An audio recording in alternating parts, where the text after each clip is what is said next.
There's all kinds of stuff. You just dump Welcome to stuff the right in. 9/21/2022 meeting of the Lyman Planning Board. This meeting will come to order. This is a public proceeding unless the board specifically votes for an executive session. You have the right to hear everything that's being said and look at all exhibits that are offered. If the board votes to go into executive session, the reason for saying shall be stated. Please notify the chairman if you're having difficulty seeing or hearing. This meeting is being recorded. In each instance, the burden is upon the applicant to demonstrate compliance with the provisions of the applicable ordinance or ordinances. At the board votes on the merits of each project.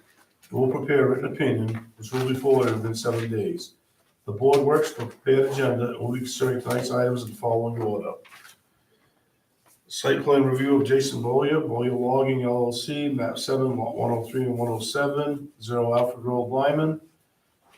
Preliminary review of Harper Residential Subdivision, tax map 3, lot 87-3, a portion of tax map 3, lot 87-2, Old Kennebunk Road, 9 residential lots. Determine if necessary guidance has been received from the Lyman Town Attorney regarding Vertex Towers LLC application for telecommunications tower, tax map 4, lot 062, 99 Old Kennebunk Road. Determine if necessary documentation is available for planning board to continue the review of Green Acres marijuana grow facility in accordance with Superior Court Civil Action Docket number AP-21-017 ruling. And further instructions from Lyman Town Attorney and Zoning Board of Appeals. All right, Mr. Boyle, you want to come down? Mr. Chair, I move that Mr. Bill Single be recognized as a full voting member for tonight's meeting. Second that. All in favor? Aye. Thank you.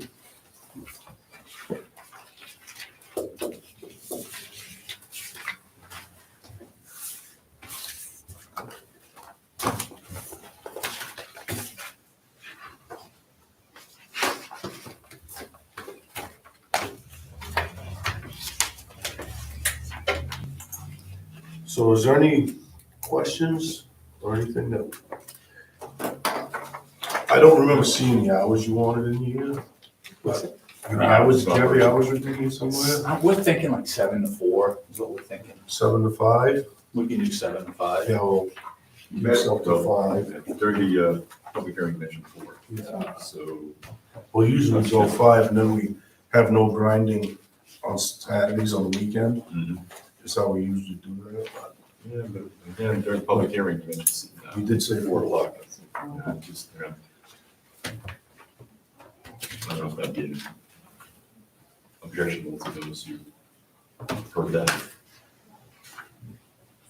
I just, you said usually 5 o'clock's the cutoff. That's true. That's true. I mean, if we're at 5 o'clock or just by 5 o'clock, it's just gonna be loading trucks with mulch, so it's gonna be like one little wheel loader. Not like Would you this. be grinding at 5? No. Would you be grinding at 4, finishing your grinding at 4? Shutting down 4 o'clock.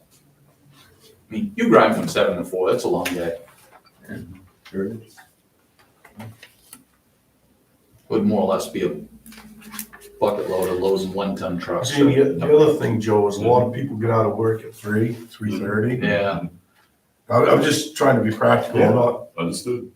trying to make it too outrageous, but it's not a huge difference. I mean, yeah, I said 4. I mean, if we're talking 5, I don't think people would be too offended. Okay. but I don't know, like I said, most people get out of work between 3 and 3:30. I follow. Well, if we say It's just too 7, bad that that wasn't brought up yeah, if we in the hearing, so. Well, if we do 7 to 5, but no grinding after 4, Sounds reasonable. I'm fine with that. And it would be nice to have no grinding on Saturdays. So That's the I tough. don't anticipate it, Right. but God forbid we have a hurricane or a storm or something, and there's a bunch of tree damage and people hauling it in. Sometimes we have to get rid of it, But see, the thing is Saturdays, people home a lot of times. Correct. Outside in the summer. but they're not even gonna hear it. They really won't. They'll hear a backup alarm more than they're gonna hear the grinder. And the backup alarm is nothing I can do about that. I I know can't there could be a unplug it. certain decibel. Yeah, I can't unplug it. I do a lot of work for Chimbro, and it's funny, I was just doing personal land to his, and he asked me if I could unplug them so the neighbors wouldn't complain. I'm like, are you kidding me? So what are the hours on Saturday then? 7 to 4, 7 to 5, Same as? Yeah, you said 8 to 4. Saying all, So they did 4. 8 to 4. 8-4. okay, wait, we can put this in a notice of decision, so we need to come up with one. Mhm. Make sure we agree. Monday to Friday would be 7 to 5, Okay, no grinding after 4. no grinding after 4. And I'm not opposed to 7 to 4 on Sunday, but You mean Saturday? Saturday? Saturday, excuse me. But it's because I have Sundays off. Okay. I mean, we'd be in there at 7 anyway, starting the front end loader and checking it over, fueling it up, just ready for people to come in at 8. But a lot of the landscapers will probably come in, 7, 7:30, I'd imagine, Right. to grab mulch. And that's only really in the springtime, and then it's dead all summer long. And like, we just had a little push now for mulch again. People trying to do stuff before the fall. And the other thing I wanted to ask about, you're gonna have to gate this, right? Correct. Are you opposed to putting a Knox box on there in case there's a fire, so the fire department can get in? No issue. I mean, to me, that would make sense, especially where you got Yeah, stuff that actually could burn. I'll have equipment down there, so I wouldn't Right. mind if they'd show up with a fire truck or something's going on. Yeah, Yeah, definitely. so the fire department can get the key and Yeah.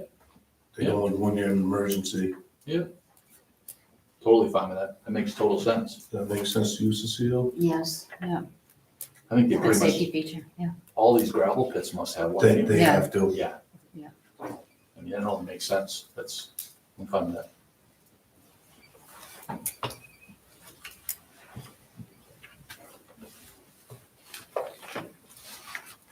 You've had an inspection by the fire department? Have you had an inspection? Do they need to? An inspection by the fire department? Let's see.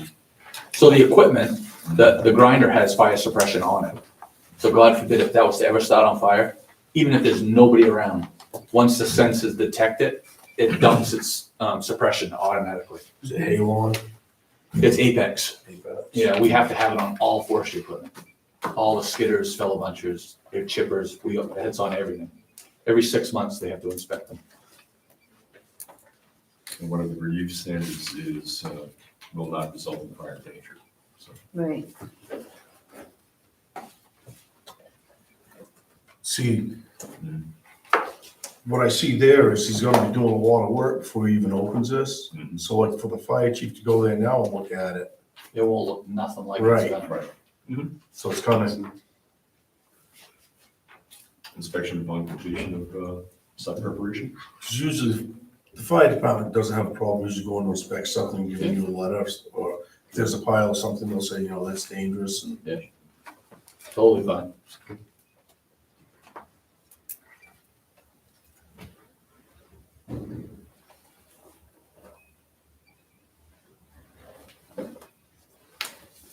you have anything, Cecile? Or- No, it's fine.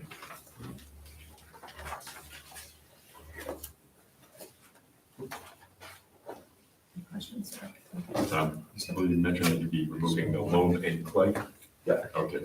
And in our meeting back on August 17th, I think, discussed, Rod, you brought it up, that the earth moving extraction regulations will not be applicable. So, No, they will not be, Right, just want to. Yeah, I think it's all considered incidental material. It is. Exactly. it is. Okay. We looked at it.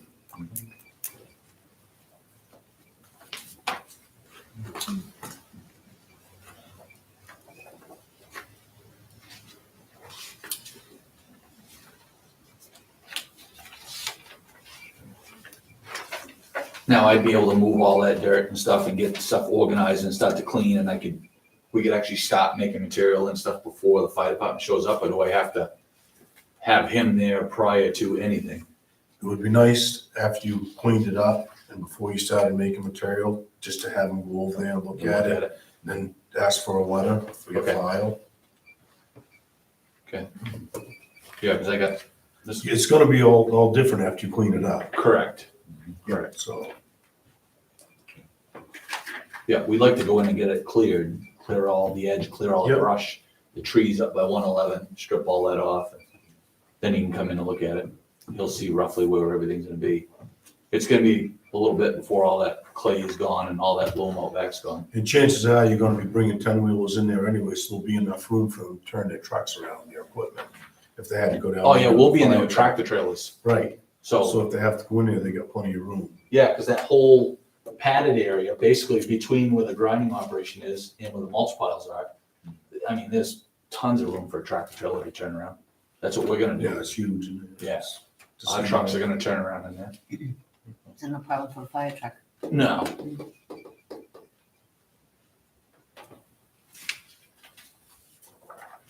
Anything else? Pretty good.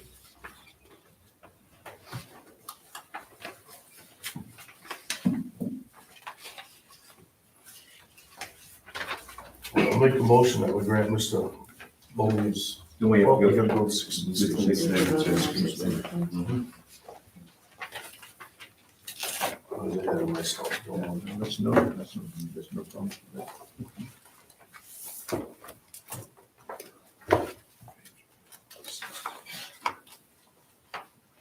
I think it's on 60 or 61, isn't it? It's, Oh, it's so- should be, there's another standard, 8.3. It's 3, 6 feet. page 35.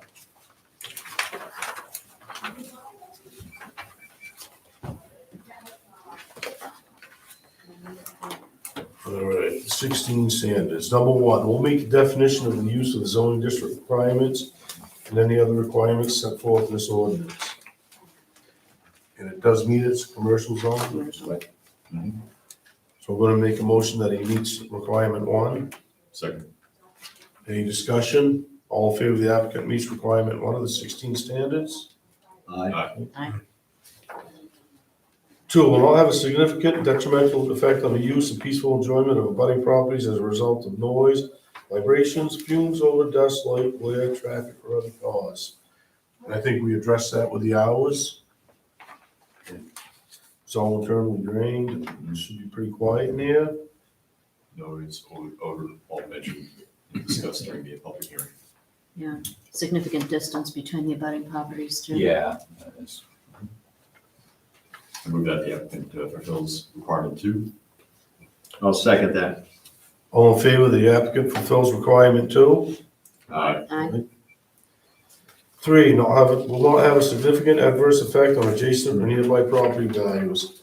Always cleaning up the sand pit, making it look better, and if anything, it's an improvement for the whole neighborhood. Yeah, and we didn't receive any Complaints about it? any information or data that would be to the contrary, that it would affect property values in a negative way. I will make a motion the applicant meets number three in the 16 standards. Second? Any discussion? All in favor the applicant meets number three? Aye.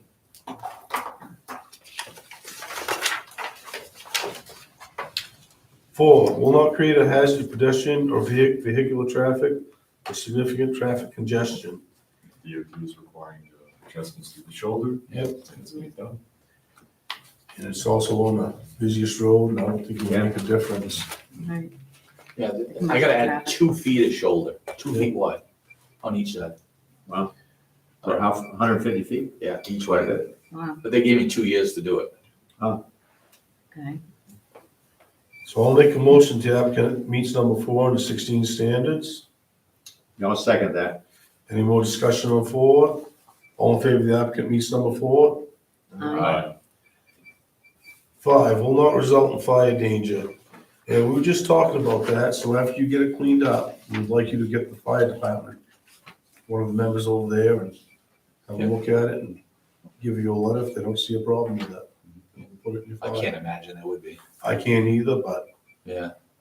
That would be a condition. That'll be a condition. part of the condition, yeah. Condition. Number six, will not result in We're flood gonna hazard. vote on that one. Make a motion that the applicant satisfies the requirement for number 5. Second. Any discussion on five? All in favor? Aye. Six, will not result in flood hazards or flood damage, drainage problems, ground or surface water contamination, or soil erosion. Internally drained, DEP is cool. Non-hazardous mixer. I move that the applicant fulfills requirement 6. I'll second that. Any more discussion on number 6? All in favor, the applicant meets number 6 of the 16 standards. Aye. Aye. 7, will not create a safety hazard because of inadequate access to the site or buildings for emergency vehicles. And again, the Knox box, and there'll be plenty of room to turn equipment around. Turn around. So I'll make a motion, the applicant will meet number 7. Second? Any more discussion on 7? All in favor, the applicant meets number 7 Aye. And that'll be a conditional for the Knox box. for the Knox box. Yep. Yeah. 8, as proposed exterior lighting which will not create hazards to motorists traveling on adjacent public streets is adequate for the safety of the occupants and users of the site. It will not damage the value or diminish the usability of adjacent properties. And you're just gonna have an outside light on your building, small one. That's it, yeah. I'll make a motion, the applicant meets number 8. Second. Any more discussion on 8? All in favor, the applicant meets number 8. Aye. 9, makes provisions for buffers and on-site landscaping to provide adequate protection to neighboring properties from detrimental features of the development. The applicant shall provide a plan prepared by a registered landscape architect or other qualified professional approved by the planning board. And you clean it up by the road, taking down the brush, and you're gonna have some nice berms there. We're putting some berms and trees all the way down it to make it look better, because we wanted to catch people's eye on the way by. We want them to look in there. Right. The more that people see that there's mulch and stuff in there, the more we're gonna move, hopefully. Right. That's on your plan. I'll make a motion, the applicant meets number 9. Second. Any more discussion on 9? All in favor, the applicant meets number 9. Aye. 10, makes provision for vehicle parking, loading, unloading, as well as vehicular and pedestrian circulation on the site and onto adjacent public streets, which will neither create hazards to safety nor impose significant burdens on public facilities. And again, you're putting shoulders in, Yeah. and you're gonna have plenty of room for trucks and cars in there to load them. Do you expect pedestrian? No, Should it be we pedestrian? don't want people walking down in there, Right. no. No. I mean, they can, the way it's set up, they're gonna pull in, they're gonna stop at the office. That's why it's 4 tractor trailers wide right there. Right. Yeah. So they can go in and get their slip, get in their truck and go in, but Right. nobody's allowed to be Nobody's walking You around. don't want any foot traffic around you. Yeah. No, no. All it takes is a front end loader to back over someone. Right. We don't want people walking around in there. Okay. All right. Make a motion that the applicant meets the conditions of number 10. Second. Any more discussion on 10? All in favor, the applicant meets the conditions of number 10. Aye. 11, makes adequate provisions for the disposal of wastewater or solid waste for the prevention of ground or surface water contamination. And you did have a Septic design. design in here, and that is internally drained. So I'll make a motion, the applicant meets number 11. Second. Any more discussion on 11? All in favor, the applicant meets number 11. Aye. 12, makes adequate provisions to control erosion and sedimentation. I surmise you're gonna put mulch over anything that could run off. Yeah, we make erosion control. Right. We just sent You 25 tractor trailer loads to Waterboro across from Dunkin' Donuts. Yeah, we make erosion control, so if there's an issue, we have it. And as far as the other drainage on site, that's all internally drained. So I move that the applicant fulfills requirement 12. I'll second that. all in favor, the applicant meets the requirements for 12? Aye. 13, makes adequate provisions to handle stormwater runoff and other drainage on site. And again, that's all internally drained already, so. I'll make a motion, the applicant meets number 13. Second. Any more discussion on 13? All in favor, the applicant meets number 13. Aye. 14, provides for a water supply that meets demands of the proposed use and meets the needs for fire protection purposes. You're gonna dig a well, I think you said? Yeah, Yes. we're gonna have a dug well for that little office.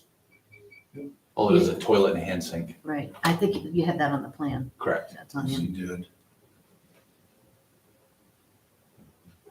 I'll make a motion that the applicant meets number 14. Second. Any discussion on 14? All in favor of the applicant meets number 14? Aye. 15, makes adequate provision for the transportation, storage, and disposal of hazardous substances and materials as defined by state and federal law, the storage of chemicals, explosives, or hazardous items as defined by the National Fire Protection Association, Code 704, Class 3 or 4 materials are not permitted. No hazardous materials. Mentioned. Question about that powder you were talking about it. Yep. That must be approved by Yeah, the people, FDA, right? Because people put it in they their put it all over gardens. their yards, around their gardens, around their well casings. I mean, there's nothing. I do have a question. Where are you gonna store these big bags of powder? You have to keep them dry. So they're gonna be Correct. at my shop in Arundel. Okay, You gotta the moisture will affect it. right. So we only buy what we need for that season. Like I don't have any right now for springtime. I'll have it come in March, the end of March. And then we use it. I do have a second question for you. I hope. You aren't gonna be storing any big tanks down there to fill your equipment? How No. do you fill your equipment? You come in with a I have a truck? tank at my shop. We have a 3,000 gallon tank at my shop in Arundel. And all of our fuel is trucked with our pickups with 100 gallon tanks. Okay, We come in, fill our equipment every day. Okay. We have one centralized location. All of our oil changes, the equipment gets hauled back to my shop in Arundel. that was my next question. We change all our oils there. All our oils in bulk with these big airline reels. We just roll them out, set how many gallons of oil you need and just set it and does it automatically. There's no 5 gallon buckets anymore. Okay. None of that. So It's no all done at the storage. shop. Okay, so on that, I'm gonna make a motion that the applicant meets number 15. I'll second that. Do we have any more discussion on 15? All in favor of the applicant meets number 15? Aye. 16, will not have an adverse impact on significant scenic vistas or on significant wildlife habitat which could be avoided by reasonable modification of the plan. I didn't notice too many scenic vistas there. No, Come on. Or wildlife. Or wildlife too. Well, there's wildlife there, but, Yeah, but not, yeah, but I'm using the front piece. They get the back piece. right. It's not significantly different than what the use was before, right? It No. was, Yeah. just a pit. right, it's just a Yeah. paper. Yeah. So, I make a motion that the applicant meets the requirements number 16. a second. All in favor of the applicant meets the requirements of number 16? Aye. Okay, so let's just make sure we got the conditions for the notice of decision, assuming conditions that I think we had were from operational hours would be 07 to 5 with no grinding after 4 on Monday through Friday, and then 07 to 4 on Saturday. That was the hours. Is that correct, everybody? Yep. I've got that one. Okay, and then we said that the applicant must contact the fire department and get a Knox box on his entrance gate. And we are conditioning the applicant to obtain a fire department inspection upon completion of his site work and before he begins operation. Yep. Is that okay? We all in It favor? won't be complete on the site work, but Well, it'll be before. pretty close. I mean, there's a lot What's a of better dirt. word than instead upon, Initial preparation. Yeah, pretty much. okay. All right. Because it might take me 2 years to move all that dirt. Okay. Right, There's a lot of dirt there. well, there is. Okay, so you'll get a fire department inspection upon completion of initial preparation of the site. Correct. So basically when I prep up that grinding area, I'll have them. You just want to make sure, because these are requirements you have to be in. So we want to make sure we don't have any arguments about it later, so let's try to get it as straight as we can now. And I've been shopping for a tank, if anybody knows where there's one, looking for like a 10,000 gallon or 5,000 gallon tank Yeah. that I could fill with water. So I'll have it on site when we do the mulch. I can, instead of having Winterwood come over 2-3 times a day, I could just have them fill the tank You put and it, have it. put it in a swimming pool maybe. Yeah. I'm looking I don't for, know, yeah, that's a. looking for a tank, No, good luck with that. which would help me on an issue with fire also. that Yes. they could hook into it. That's right. Because I run into an issue in the springtime when I started the Oh. first batch. He was busy with pools and I couldn't get him to come. Ooh, I had to offer him more to come deliver to us instead of deliver to a pool. We know what you got on your list, Don. that's the only thing I had for Yeah, Yeah, conditions. that, Okay. and the, even. You okay on that, Cecile? Hmm? You okay? Yeah. Okay, good. All right. I'll make a motion that we grant Mr. Boyer's application with the conditions that we read. Second. Any discussion? All in favor of granting the application? Aye. Okay, and we'll have a notice of decision for you next week. We hope, I hope so. we'll get it done, and then it'll, once we get it done and approved and notarized here at the town hall, then the notice goes out to the York County Registry of Deeds where it is recorded. And once it is recorded, we will send you we should send you the original, which we have been doing here. We should send you the original of the notice of decision that says, with the state stamp on there that shows you where it's recorded out in York County. Okay. And then the only other thing is, you had a site plan, we have a full size one?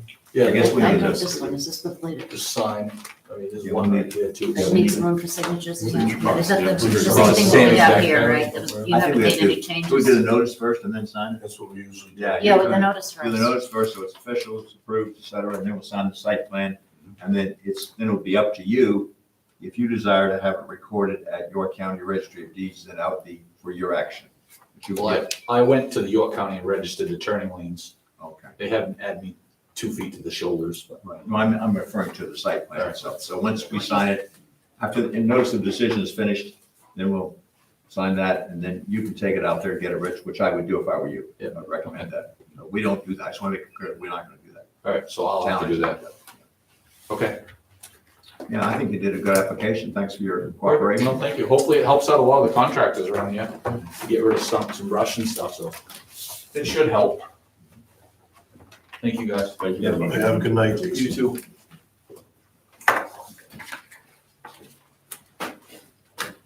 Okay. Have a good night.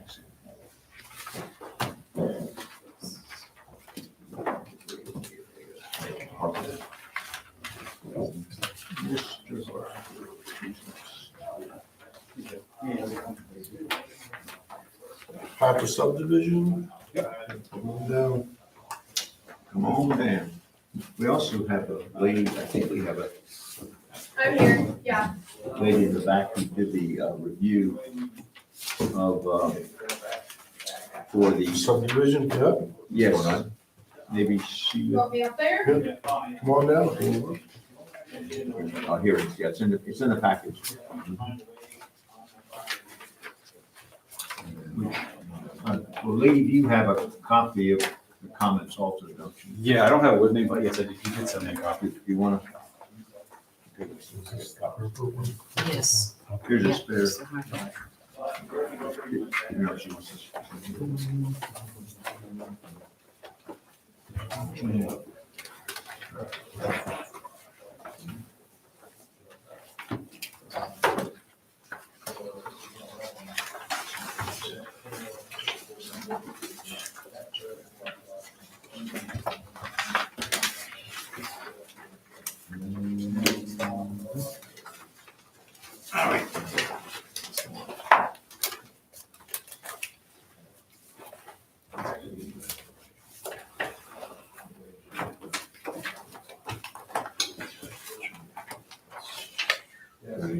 Checklist.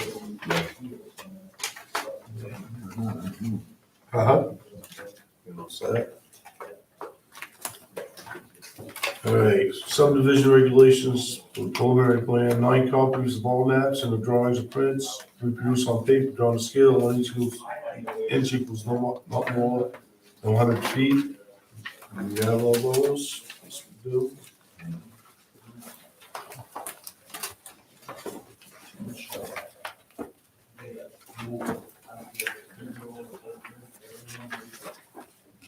Location map scale, not more than 400 feet equals 1 inch. Get that. That's that. Okay, 622, location of all existing proposed streets, street names, easements, building lines, etc. Oh, we just took one. You go 621, all existing subdivision, approximate tract lines of acres with adjacent parcels and owners' names. I saw that in here.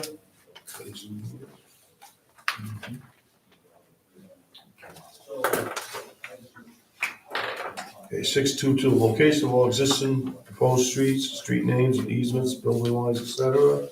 You had 2 streets in there and they're all named. Which we haven't checked with the assessor yet, but. I mean, for the name, Yeah, to make sure. somebody else's. There's no conflicting name, and usually you check with the, you check with 911 to make sure there's no, I can't remember what our road names are exactly, but there's nothing that could be confusing for emergency services. 623, boundaries of zoning, school districts, parks, and public spaces.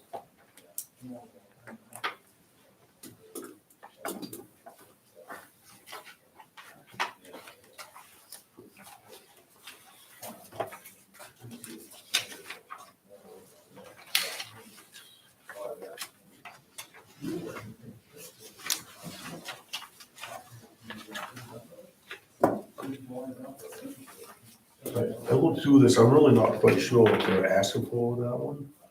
I know the parks and public spaces, Yeah, but you don't have any public spaces in this. No. Or parks. Yeah, and the zoning is just the general purpose. Right. right. I would assume it's adjacent, if there are any parks nearby, any schools nearby, that would want it to be shown on. Is that what this is? That was Okay. my guess after reading that. Not too many schools near there. No, there aren't any. Pretty much out in the woods. 624, outline a proposed subdivision with street system. And we do have that. Name of subdivision, deed reference, and engineers and surveyors. And that's all in on these maps.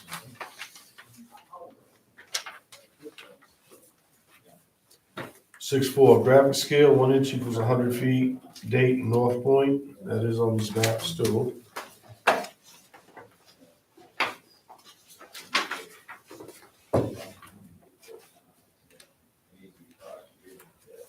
Six five, boundaries of tract, and he does have a perimeter survey in here. He does have all the lots laid out.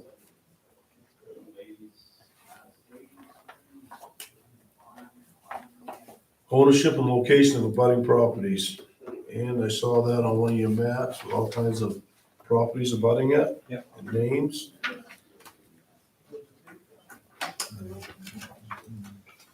And all that you got from the tax map? Yes. So, 6-7, name, location, and width of all streets. And you got that on the map, I don't remember which map number it was, but. Yeah, it's on the map, then the details show the details for the road. Acceptable cross-section layout of proposed roads. I did see a cross-sectional layout somewhere here. Yeah. It's on, It's it might have been on these big maps. Yep. yeah, that's in our. Is C9 maybe? Is that Joe? C9, I think. C9?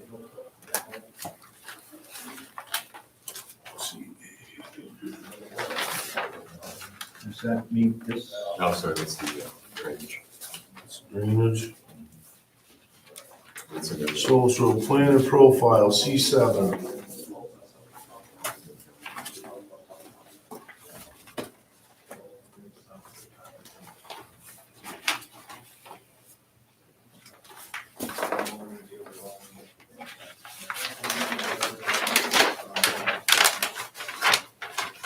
Does that meet the, we do have a requirement for typical road cross-section in the subdivision regulations or standards, I should say. Right. Right at the end of it. Are these going to be private or town maintained? Private. Right, but they still have to meet the Yeah, they're still, road standards. I have to, I'm fairly sure I remember matching those two together, but, the standards and the ordinance and the details. Right, you're going to. Yeah.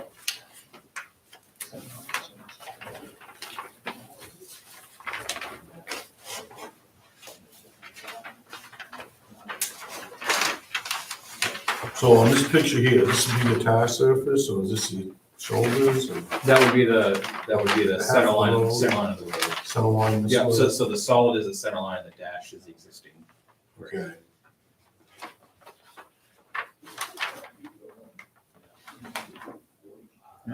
Okay. Good with that?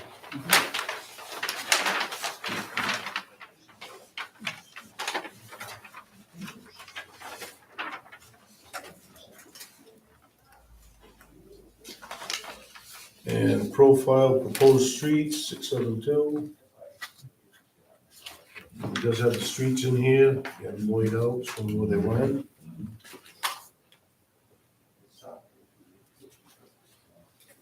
Six eight drainage plan, existing proposed and preliminary design of any bridges or culverts required. And I did see on your road, you have the culverts marked out. Yep, yep, there's gonna have to be a little bit of, more design work on that, because one of the requests from the, IFNW was to provide a crossing that was critter friendly, so you Yep. embed the culvert in the wetland area. I think it's minimum 36-inch diameter. So there's still a little bit of design work where we have the crossing with the wetland, but, that'll be shown on the final plans. Are we all good with that? Yeah, Sunil? I think you had a comment, your name is Hannah, right? Yes, I think Hannah had a comment on, the, Maine Department of Inland Fisheries and Wildlife. Didn't you have a study, you said that we're gonna take over that report? yeah, there was a report, I believe, from IFNW, and there was also a report done by Flycatcher. Both of them had pointed out a couple of sensitive natural areas, so that was just more of a pointer to you Yep. to review that, to make sure that the buffers and the suggestions that they had made in their reports had been adequately satisfied to your. Okay. So we good with that? Mhm. Seal, Mhm. single, you good with that? Okay. Oh, yeah, I should. Good. Location of all existing utilities. Not much. Overhead electric out there, but they'll be The well, Subdivision's all underground, but there's overhead electric on the main road. on the main road, yes. Right. What's the rule? There's a one pole in and then underground from there? I'm not sure what the rule, we're supposed to be, no, I don't know if it's one, I don't think it's one pole in. No, You it was, I think it's underground all the way. Underground. Because sometimes you need to, Any new construction. CMP needs to, they the can't come pole off and the the pole. transformer. So they gotta put a new pole in and then go underground from there. I know, in subdivision I live in, it's all underground. Okay. I mean, it's actually, it's nice to have that, really. In case of, windstorm and things like this, it's pretty nice to have the underground utilities. You really notice it when you go to one that has overhead, if you've been to one with underground, you really notice the difference. Yes, you do. Right. Makes it a lot better in that respect. So how would you show that on the plan? There'll be, on the site development plan, they bring a line on the edge of the road for the underground Okay, electric. so it just shows where it enters, but Yeah. it's not on where the actual subdivision is. 'Cause I didn't see that on these plans. I don't think it was shown there. I It's looked gotta through be all shown of them, I didn't see it. What we'll have to do too is set up an account with CMP and probably meet out there with a field planner once we have the roadway a little bit more designed, and he'll tell us where the transformers need to be. And it would also include, cable. It should Yep, include yep. cable and what else? On internet, I guess, depending on, I think our subdivision has Spectrum and heck else, something else. And of course, the wonderful, I should say, I could say the telephone company, whatever. The landline. It's, yes, anyway, land for landlines, so all that stuff is underground. Usually they have a spare conduit too for who knows what will be in the future. Yeah. you never So know. that weren't shown on the plan. We're gonna go by it and let them put it on the next plan, or, I mean, I'd be okay with that. Yeah, I mean, I think there may be some other things that have to be updated. There's a preliminary review, right? right, So just put a condition, yeah, that, we'll expect need it to put next on. year. Yeah, the next one. Yeah, we haven't done a sidewalk or anything yet. Right. So anyway, yeah, but on the final plans that are, if the final plans are approved, to meet all the requirements, then that certainly should be shown on there. Yep. Just want to make sure we get covered, that's all. Okay, 610, test pits for subsurface wastewater disposal systems. On each proposed lot shall be excavated in presence of the plumbing inspector. So when Flycatcher went out there to delineate the wetlands and on the vernal pools, they did dig test pits out there. Yep. Just we didn't know where the lots were gonna be laid out, so they just kind of dug them kind of here, there, and everywhere. We didn't capture every lot, but coming through the final, we'll be out there. And I didn't know it was a requirement to be in front of the plumbing inspector, but we can definitely do that. Or if they're fine with it, usually they give a Well, they give summary you a of the- form and So if tell you that's what you satisfactory to have. them, then. So, 1, 2, 5, 9.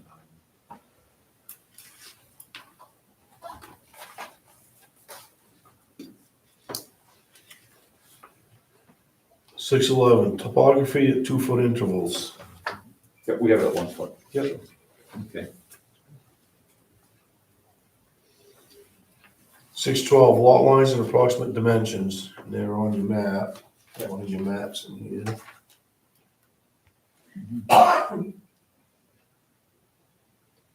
Six 13, proposed uses of property. It's a subdivision for homes, I mean, that's very well stated. 614, proposed public areas to be dedicated, and there's no public areas in that.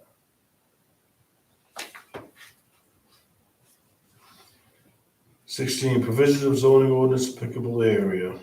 This is in the general purpose zone. This is his application.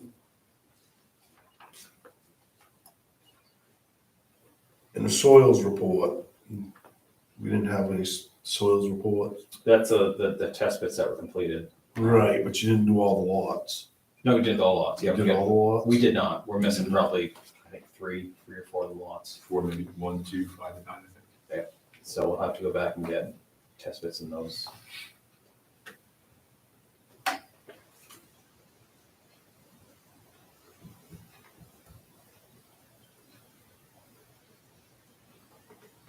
Six 17, center lines of proposed streets staked and marked.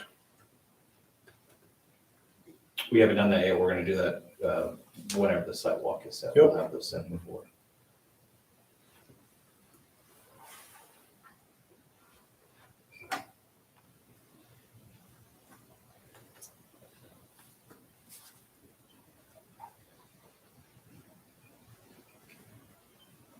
Six 18, soil erosion sediment control plan containing endorsements from York County Soil and Water Conservation District and Maine Soil and Water Conservation Commission.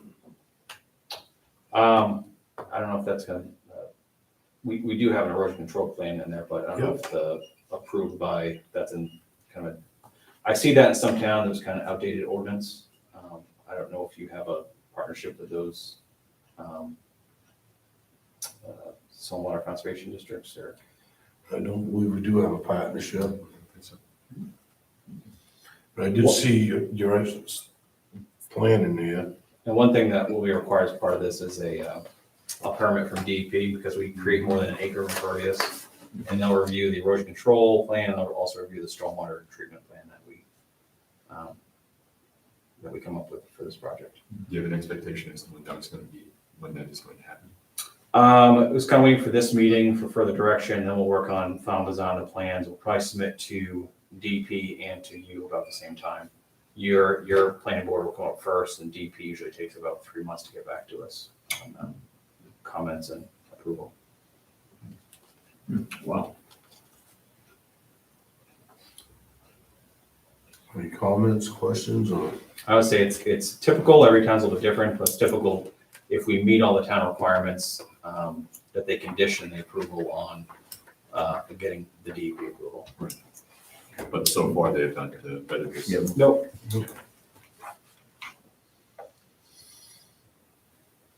But you haven't actually submitted, so we got a little issue then about, you haven't gotten anything from York County Soil and Water Conservation District or anything?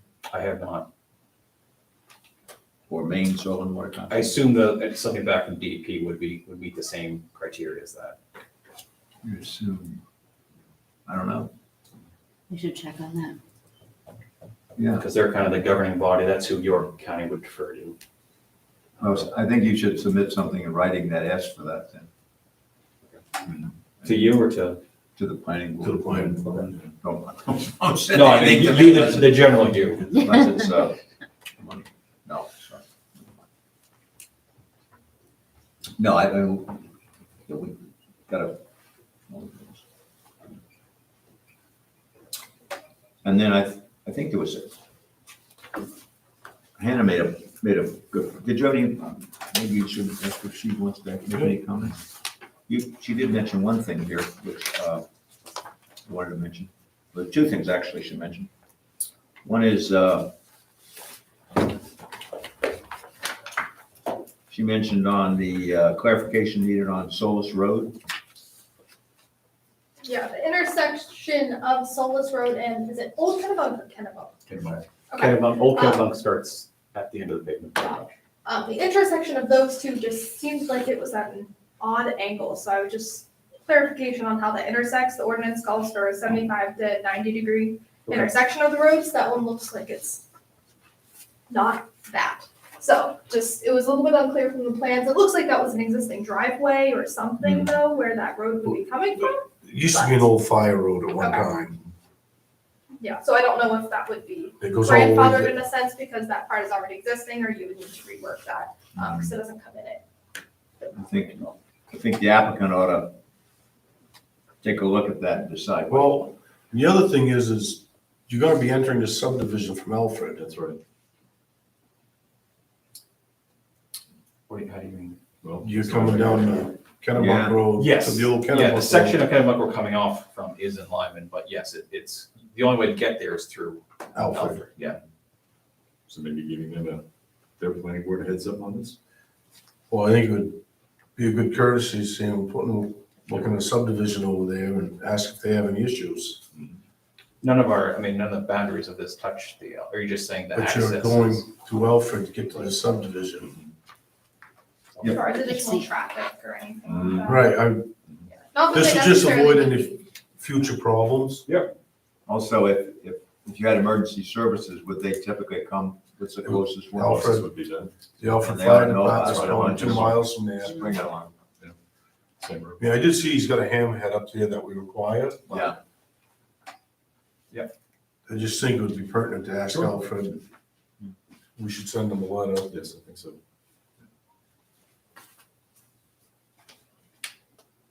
Is there anything I missed here, Don? Well, there's one about the homeowners association, Hannah brought up. Yeah, the only other Yep. note I had was that there wasn't any mention of that in the application, but I didn't know if that was something that was typically not brought forward to the final. Well, we require a homeowners association. I thought I saw something written about it on one of these plans in here somewhere, but There will be an HOA one because, not shown on the plans is we'll have some stormwater treatment buffers that the impervious area from the roads will have to go to level spreaders that drains through buffers.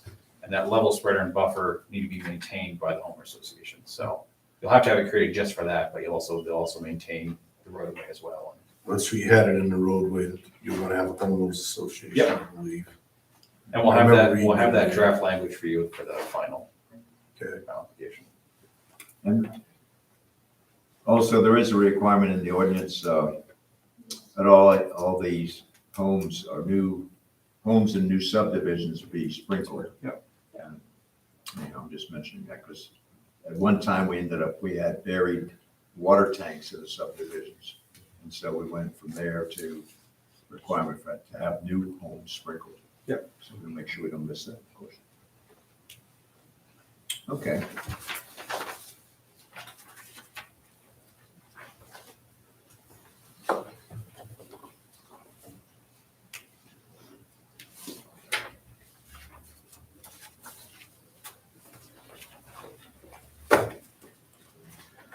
So we need to have the utilities, test pits, but do we want all this done before we do a site walk? What do we want to do? No, I don't think I so. don't think I think we it's should set a sidewalk and try to progress on this thing. Should we deem the application complete before we set the sidewalk? Well, the application's really not complete because you don't have these things, Okay. but we can set a site walk. The application's complete except for like 6-9, you need the utilities, Mhm. 6-10.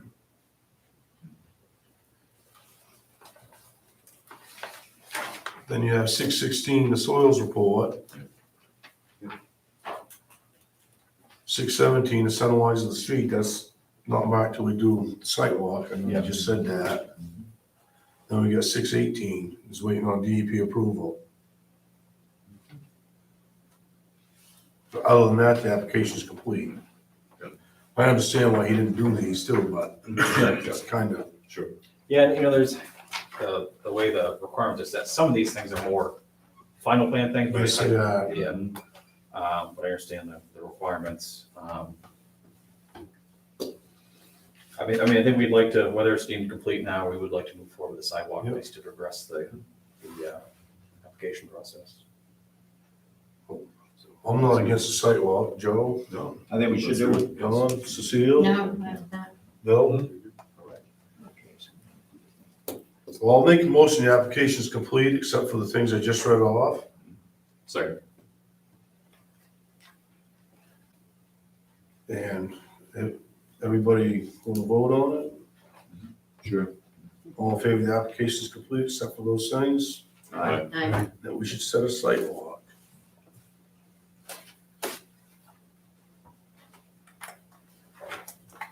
What day will we have our site walk on?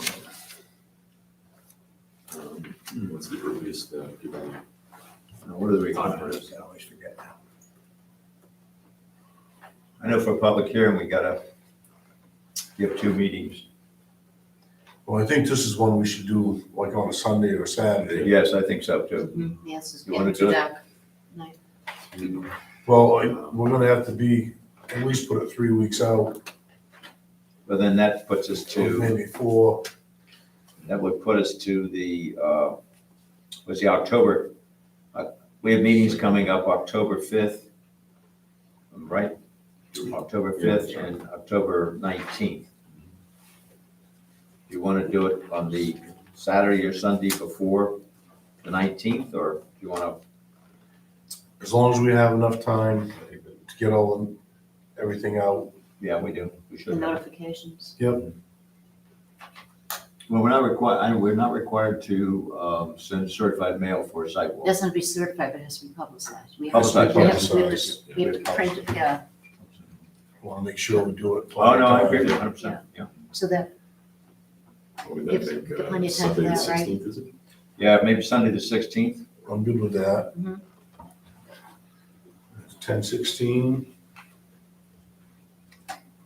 Could we, I know you guys like to do it early, but possible to do it maybe like 11 o'clock? Yeah, 11's fine. the Is that 16th. okay?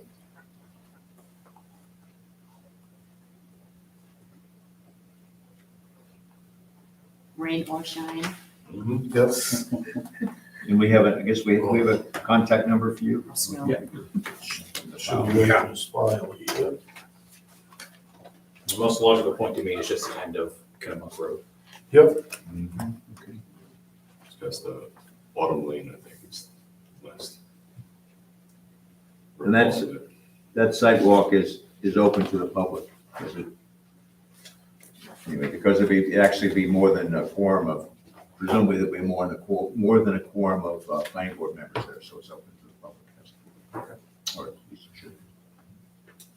Anyway, okay, all right. All right, so we're good with this tonight? I did want to just mention a couple things. Since we submitted this to you, there's going to be some small tweaks to the subdivision plan. The road, locations of the roads are not changing. But lot 1, that's the one with the existing house on it. Yep. And it has a house, and it has a pretty large barn in the back. The barn is gonna be, it's gonna stay there, but it's gonna be absorbed into lot 2. So the shape of lot 1 is gonna change a little bit. It's probably gonna extend now a little bit more into lot 6 to get that 5 acre minimum. But the barn is gonna be kind of shifted over to lot 2. Or I should say lot 2 is gonna be shifted over to encapsulate the barn. So we'd like to have that updated before we do a public hearing at least. Yep. So And are you gonna have presumably you're gonna have the site staked out for the sidewalk, right? Yeah, we'll have the center line stakes for the road. We'll do it it'd be every. nice if you could like peg the lots on Yeah, the we side of the can- road. We can set a stake where, lot 1, lot 2 this way. Yes, that'd be nice if they're on the road side at least. Yeah. Anything else you can think of? or- Yeah, that lot No. change, will it affect the number of subdivisions? I mean, it's still the same number? Yep, still be 9. Same number of lots. And one of the things we're working on is, it's actually a question I'm working with one of the surveyors in our office, is lot 1, we believe is part of an existing subdivision. So it may end up not being a numbered lot on the subdivision, but it will be part of another subdivision. But because you're gifting, or not gifting, but you're exchanging property between abutters, it doesn't require an amendment to the existing subdivision that's on there. Wait a minute. Run I missed that by us one. again. This is something that I didn't understand. So if you have an existing subdivision, Yeah. if you live in an existing subdivision, Right. and you want to swap land with one of your butters, you don't have to get a subdivision amendment for that. I don't know. So the existing subdivision on lot 1 It doesn't is sound quite right to me, what we're trying to check with one of the surveyors in our office. They know subdivision law. because we've had subdivisions come back in to adjust their lot lines here, and they had to go through the planning board to do it. Yeah. But if you were exchanging land within a butter, not within the subdivision. I think, That don't sound right. and I think Because if that's I were- changing your subdivision. if I were the applicant, I would make sure that was really right, and I would submit something that says it's right. Yep, and it will be stamped by a surveyor. Yeah, I mean, I'm not saying you're incorrect, I'm just saying that it's, I don't know. Yeah. We want to make sure that it's done properly, so Yep. that when it's finished, if it is finished and everything's approved, then you get your plans approved, that there's no hitches for you to go forward with your project. Yep, understand. So we're not trying to hold you up at all. But we're not trying to also rush It'd probably be better if they did all this before you went through the subdivision. Yeah. What do you mean? This land exchange or whatever you're doing. The land exchange will be between the lot 1 and the new lots within the subdivision. So it's good being done as part of the subdivision process. You're changing the other you're changing the other subdivision, right? These abutting subdivisions? Yes. And that's So in the Alfred. nature of the other subdivision would change, that would have to be also adjusted. Yeah. That's what we're I think trying to figure out, because and we're trying to get some determination on subdivision law. Is the other subdivision in Alfred? It's part of the subdivision extends into Alfred, but none of the, there was but I also looked at that subdivision plan, but as I remember, it was brought before Alfred, but Alfred chose not to take any action on it, because it was just like a corner of one of the lots juts out into Alfred, but there's no, like, none of the streets are in Alfred. It's Is that just like 3 or 4 houses, isn't it? It's I not a think big so. one. I think it was fairly recently amended, I'm saying within the past 5 years. I don't remember doing one out there 10 or 12 years ago. I think it was just a small amendment, it was just a subtle shift on the subdivision. Were you down there when you're breaking off one section of a parcel, building a new home there and selling the old home? Right, that was within the past year, I think. Yes, it was. Right, it was on, the Yeah. lot was getting split That's right, right. in a subdivision, yes, so that was a modification, and we addressed that in the ordinance, so I think a modification to a subdivision. So if we need to come back here with a modification to that. I'm thinking you better Yeah, do your review and come back with something in writing that says what you're gonna do, so we don't, there's no, we really, we shouldn't be trying to give you any information if we're not sure what we're talking about. Yep, no, I was just Yeah. letting you know No, that we're still trying to work that through on our end to see what the law is and what requires a subdivision amendment and what doesn't. But we're doing that on our end. I'm not asking for determination. from you. I know, but No. we don't want to approve your subdivision if we do, until this is a resolved issue. Yep. So, Yep. you know, So keep us posted. Usually when we have a public hearing, whatever you have on the map is what your subdivision is. Yeah, absolutely. And this is when, I assume when we come for a public hearing, that'll be as part of the final plan application. Right before. right before. Usually it is. Right. So that It will is a set towards the end of it, yes. All right, so do you have any other questions or anything? I don't think so. No, that's- And we'll schedule you to come in after the meeting, after our site walk. 10:19. Yeah, Yep, 10:19. 10:19. And I do that 11. I'm sorry. Site walk's 10:16 and Right. 11. At 10:16. The meeting is on 10:19. And what will that be for, just to address questions from the sidewalk? Yep. And maybe if you want to present any additional material at that time, be useful time for you. Okay. And we'll schedule you to come on the agenda at 7.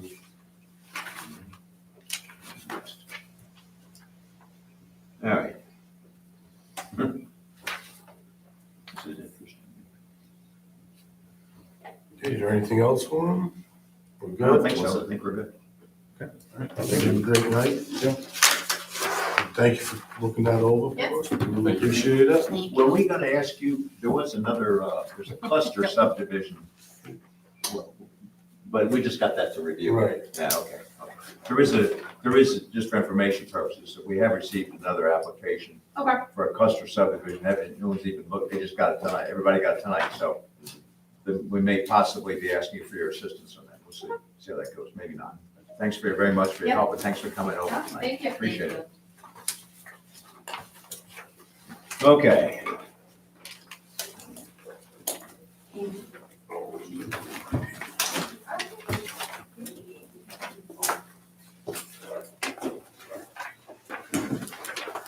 We have a, I think we have a guy. Vertex Towers. There he is.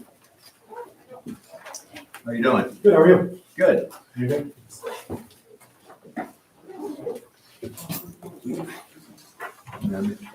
Go ahead. Let me give you a copy of this. This is a letter we just got this afternoon from our lawyer, from not our lawyer, from the town lawyer, Mr.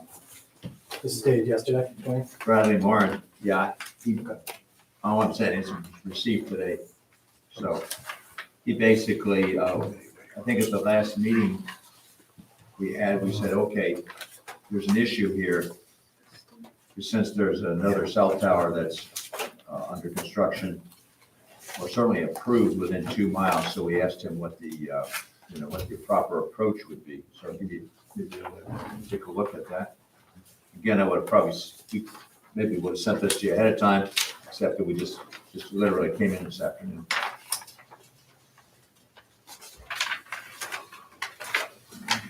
And he goes through his stuff.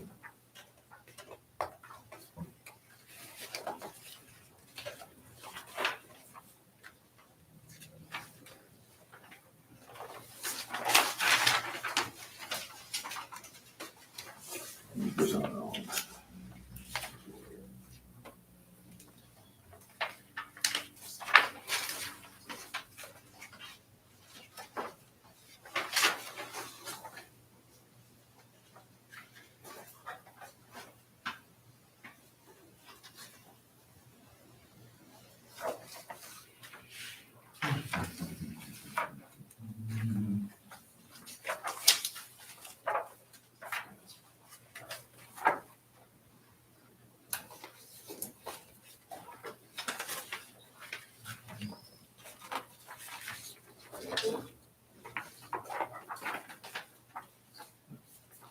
Probably a speed reader, but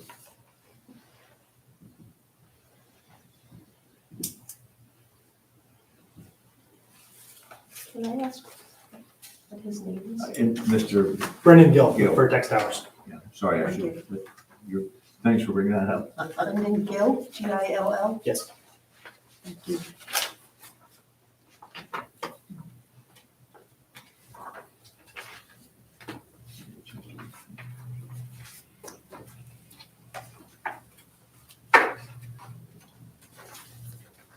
I think the applicable part of this is the last two paragraphs. Just for the record, when he's had a chance to, when he's ready, I'd like to read that. Well, it's up to the chair. Go ahead, Don.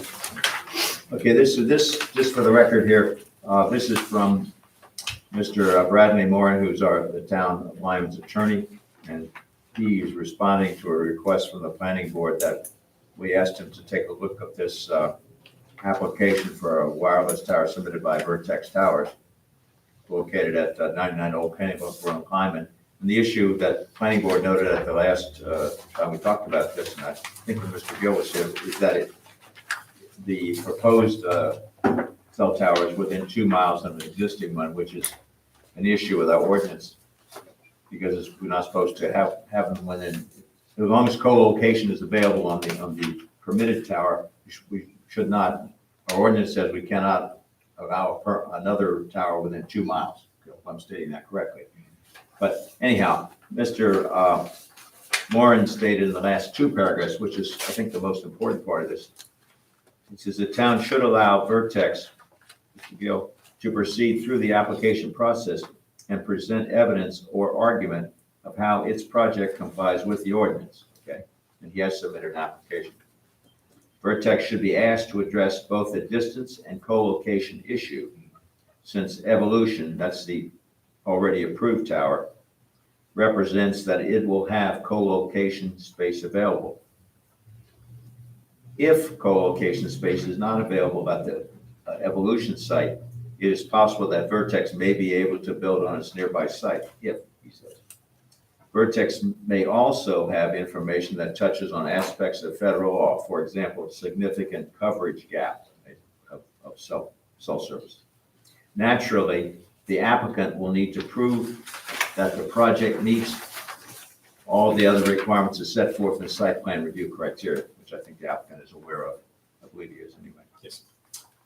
Then it says, the applicant should be warned that if co-location is available at the Evolution site, the board is not going to allow construction of a nearby tower in violation of the ordinance. So if co-location is available at the Evolution site, under those circumstances, we would recommend to the planning board that any approval of the Vertex application should include a condition to avoid violation of the ordinance based on the approved tower nearby. In other words, no building permit would issue unless the Evolution tower is not built and its approval expires. Just as an aside, they have 1 year to start, and the other tower does, and 2 years to complete. And the previous tower, the Evolution tower, has received a construction permit, I believe, from the code enforcement officer, Brendan. The town does not, and then he ends up here, the town does not want to find itself in the position of approving two applications in close proximity, which upon construction will result in a violation of the ordinance.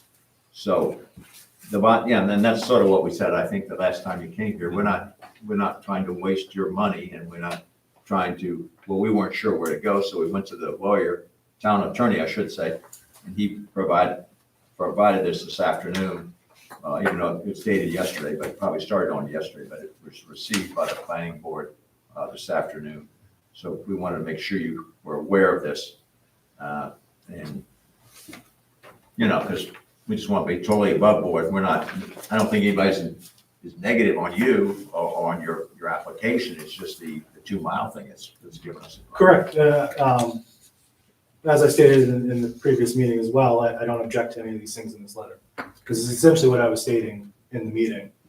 We just want to be heard. We just want our application to be heard, reviewed, and let us have our day of the dance. Sure. Okay. All right. That's where we are, right? When, again, we just got. Yeah, no, I don't find anything objectionable.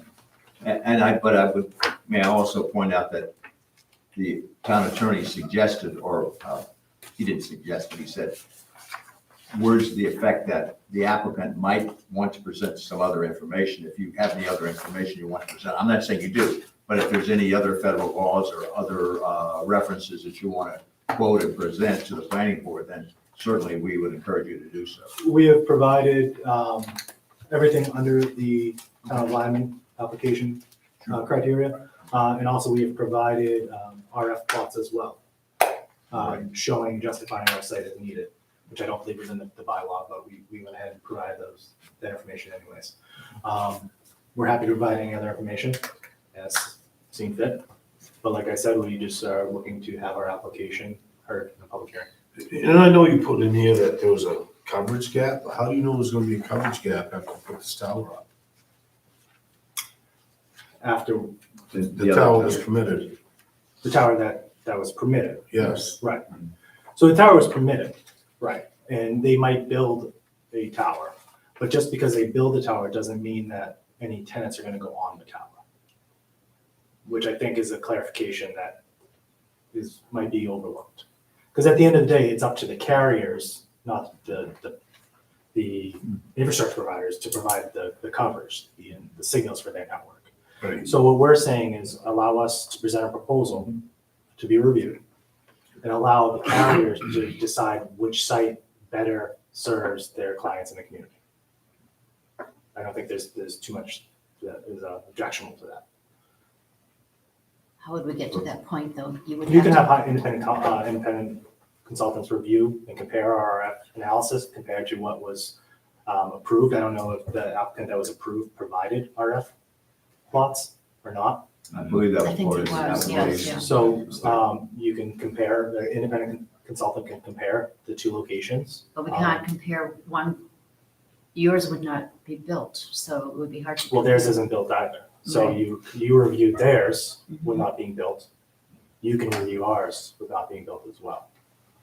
Just, The independent consultant, RF consultants can compare in different structures. It's what they, My understanding is that the site prep for the other tower has begun. It has begun, yes, Correct. right. but there's no tower up. No, there's no, Right. there's no. So there is no existing structure.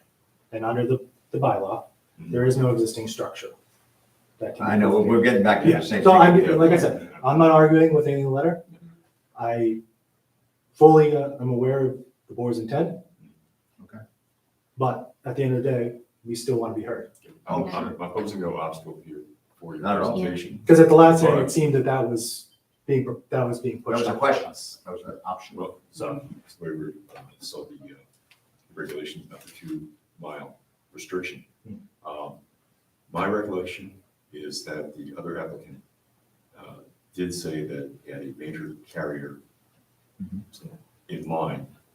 Did not name that, No, it did not. Right, he would not name. but There is a common practice out there that, you can build a tower and no one can come on it. Hope. Hmm. If that applicant wants You're to saying spend. it's like building a spec house and nobody buys it. That's your point. I'm not saying. Yeah, that's not, insinuating, but that's, if an applicant doesn't have a co-applicant as a carrier, then it's, at that point, it's all hearsay.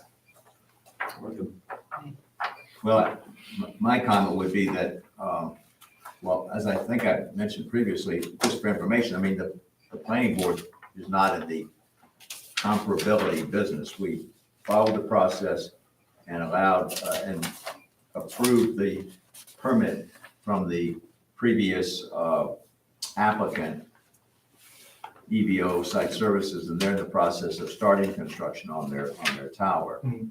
So, and you're coming in and asking to do it, and I guess that's really at your own risk, and you Mhm. need to go through and review this, but if there's any other, my only comment would be if there's any other documentation of federal law or anything else that, there is no, in the way I read the ordinance, there's no requirement for us to say, okay, we got this tower that proposes this, and we've got another tower that proposes this, we got to select the best tower, because that horse is already gone, that other tower's already been approved, and the construction started on that. So if there's any other But it's thing, not up. I agree, it's not up, but if there's anything in federal law that that, or other laws that you can bolster your case with, I would suggest you might want to submit that if you Okay. think there is. No, That's all. that's good. I'm not trying to be No, I sneaky, I'm just saying, I understand hey, your point. you need to make your best case, because the No, planning it's an board uphill battle. typically doesn't say, okay, we got two towers here, which one's the best? We don't do that. I mean, I guess we could hire a consultant or an applicant could, Mhm. but, we typically, it's not in the ordinance.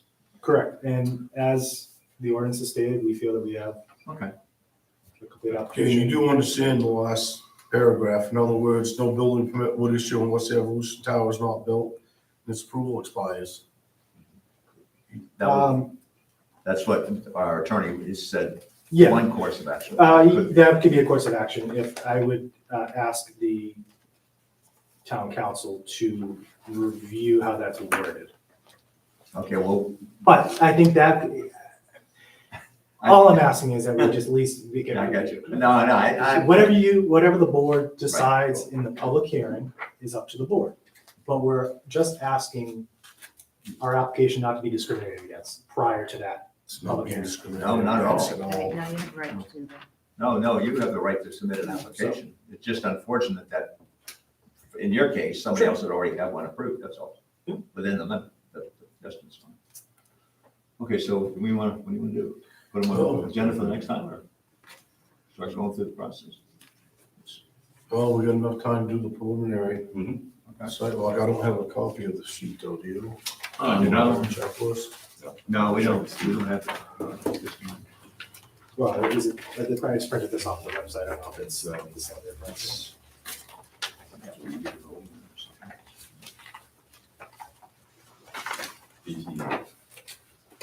These factors. I do not have one on. I don't know that we, Put a checklist in here. no, we have to go through. Brandon, we have access to a preliminary checklist. Next to it. That's You can right use there. one of those, you can use that. Yeah, That's just a blank, yeah, that's the same thing we use for basic. thank you. You need a site plan review checklist? Yeah, Yes. Okay, we got one here. we can use this one. It's all in there.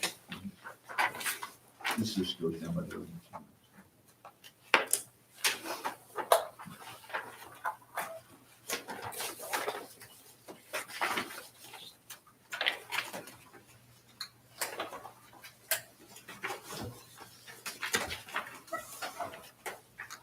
All right, site plan checklist.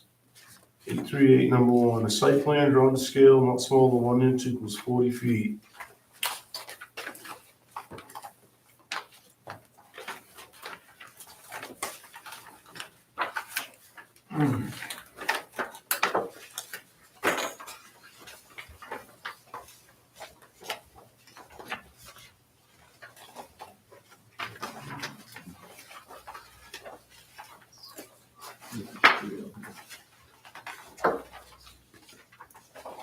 This one says scale 1 inch equals 8 feet.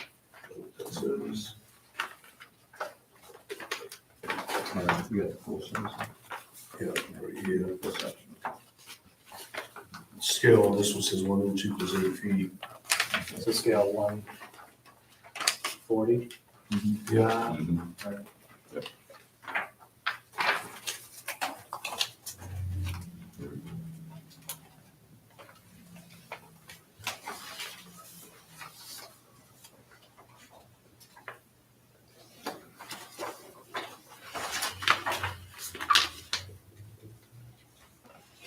Number two, name, address of the applicant plus the name of the proposed development, and he has that on here. Good. Three, total floor area, ground coverage, location of each proposed building, structure, or addition.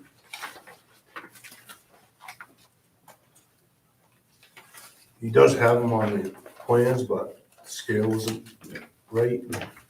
Right. I just-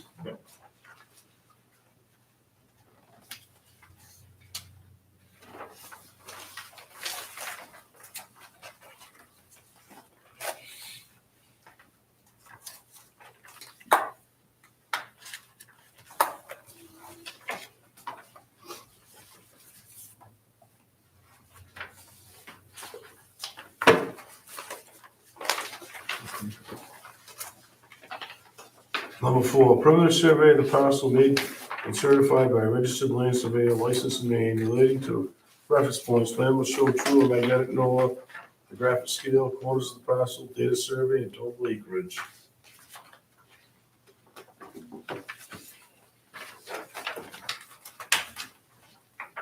Whereabouts is that? And this is stamped, but it doesn't show total parcel here. Maybe I'm wrong.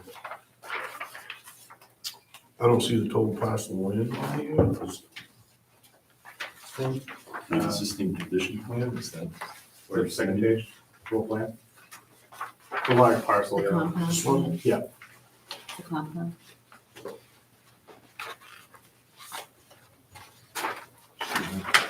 It does show it. You're gonna enlarge all these, right? Yeah, what size, there's it wasn't no- clear what size was. It's 1 inch equals 40 feet.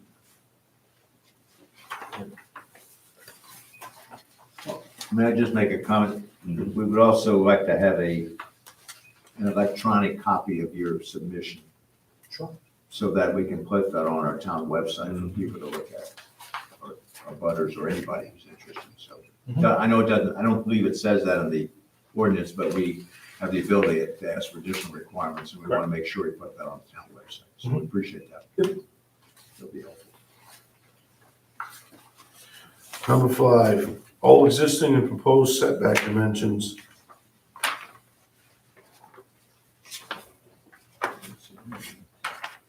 Are there any other buildings on this property? No. No? There used to be a couple trailers down there. Are they gone?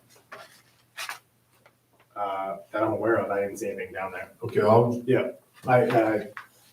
haven't been down there for a few years. I know there used to be a couple trailers down there. I but- didn't see anything. Okay. Yeah, You got rid of them. I wasn't looking for them, but I didn't, it's a large parcel. I mean, I know it is. You were down there a long time back, checking out the gravel pit work. Quite some time ago, yeah. There was a, Remember, there was a couple of trailers down there that were Yeah. pretty beat up, and windows blown out. oh yeah, I remember now. It was like, There was one out by the road, and there's one further down in the sand pit. yeah, it looked like it was, never mind. No more discussion on that. And the other, I do see you have your setbacks here for the tower, but again, you got to scale them. yeah, it'd be adjusted to the scale. It sure says 8 feet, not 80 feet, 180 on that? Says 1 inch. No, not on the plan, on the scale plan. Sorry, I just want to check. So 1 equals 10, 1 equals 250. And doesn't the bylaw say it's a minimum of 140, 1 to 4, 140, I'm sorry? Yeah, 140. So those are 1 to 250. Is that 1 foot or one, what do you call it, 1 foot or? 1 inch to 250. 250 feet.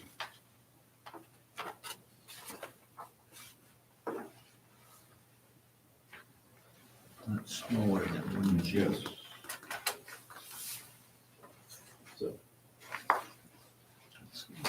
Unless I'm mistaken.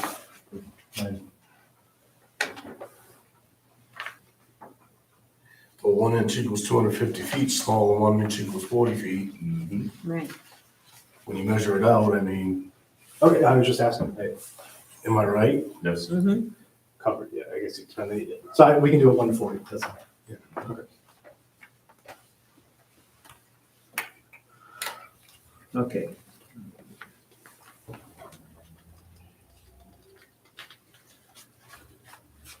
Six, size, location, direction, and intensity of illumination of all major outdoor lighting apparatus and signs. No apparatus and signs.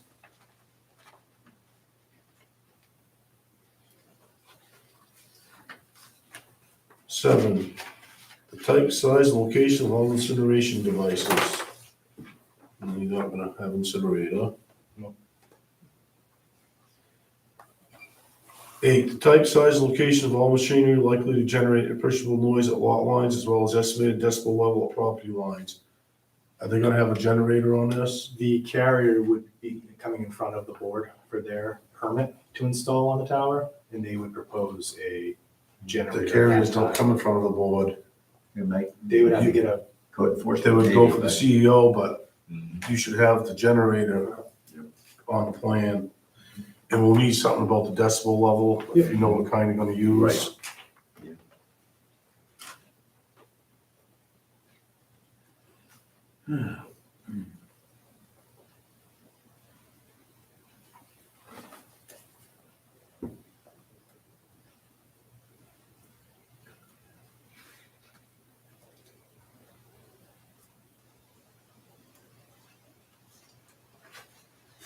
Nine, location, type, and size of all existing and proposed catch basins, storm drainage facilities, wetlands, streams, and water courses, as well as utilities, both above and below ground. And no drainage basins? Nope. And utilities, you have power, Yeah, just power. Single phase. phase, okay. And you have that on the plan somewhere? It should, yeah, should be Utilities calling and it out. the compound thing.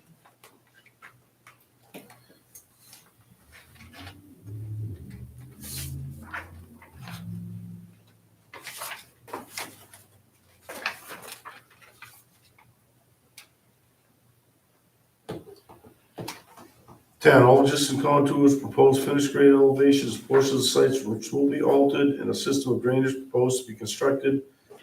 Contour intervals shall be specified by the planning board. So, There's no topographic information.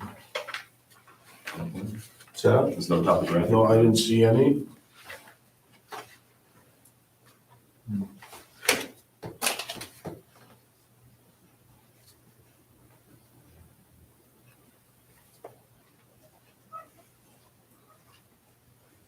We can have that.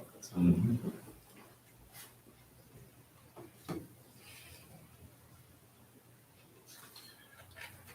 Number 11, location, type, and size of all curbs, sidewalks, driveways, fences, retaining walls, parking space area, et cetera, and layout thereof, together with dimensions.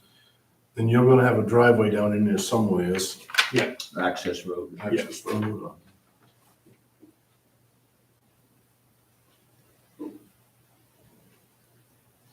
She's just gonna come in off the old Kennebunk Road up top. Yep.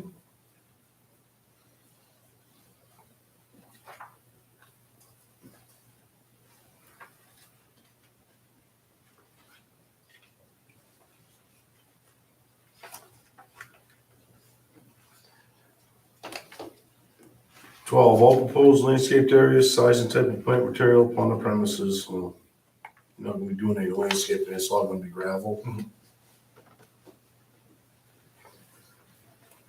All existing or proposed right-of-way easements and other legal restrictions may affect the premises in question. I do see that you have a 25-foot wide easement, access easement. That's the driveway, yep. Yep. And that's a parking space up by it. Yeah, the turn I around. can kind of make it out, but Mhm. It's more clearly defined on the compound layout. yes, it is.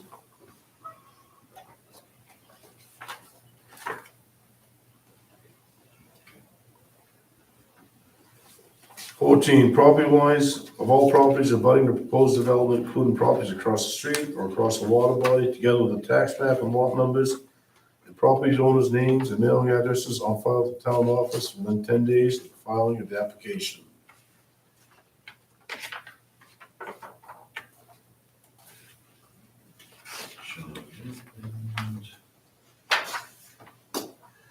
I see you do have them on your map here.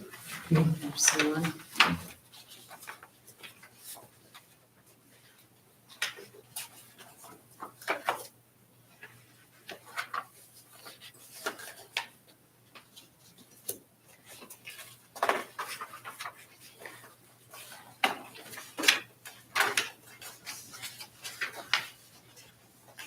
Fifteen, an appropriate box in each page of the plans for the signature of the planning board. You're updating your plans, so Yep. have that on there.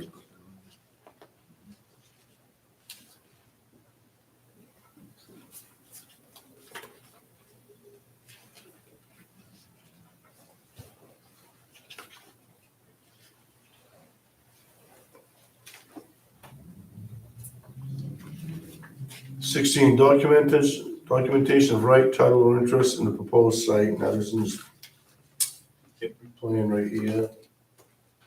Saw that in here.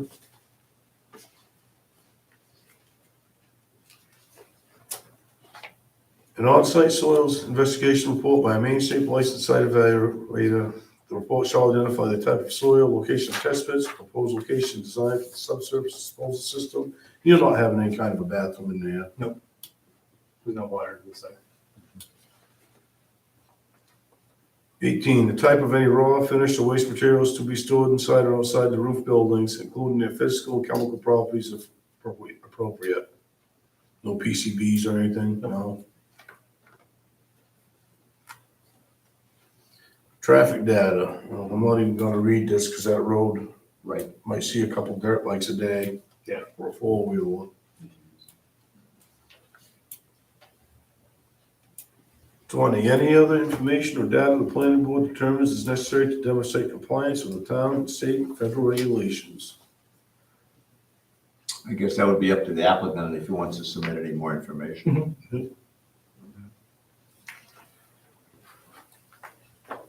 Okay, so we need quite a bit of info, actually. Well, he needs to scale it, and then the generator.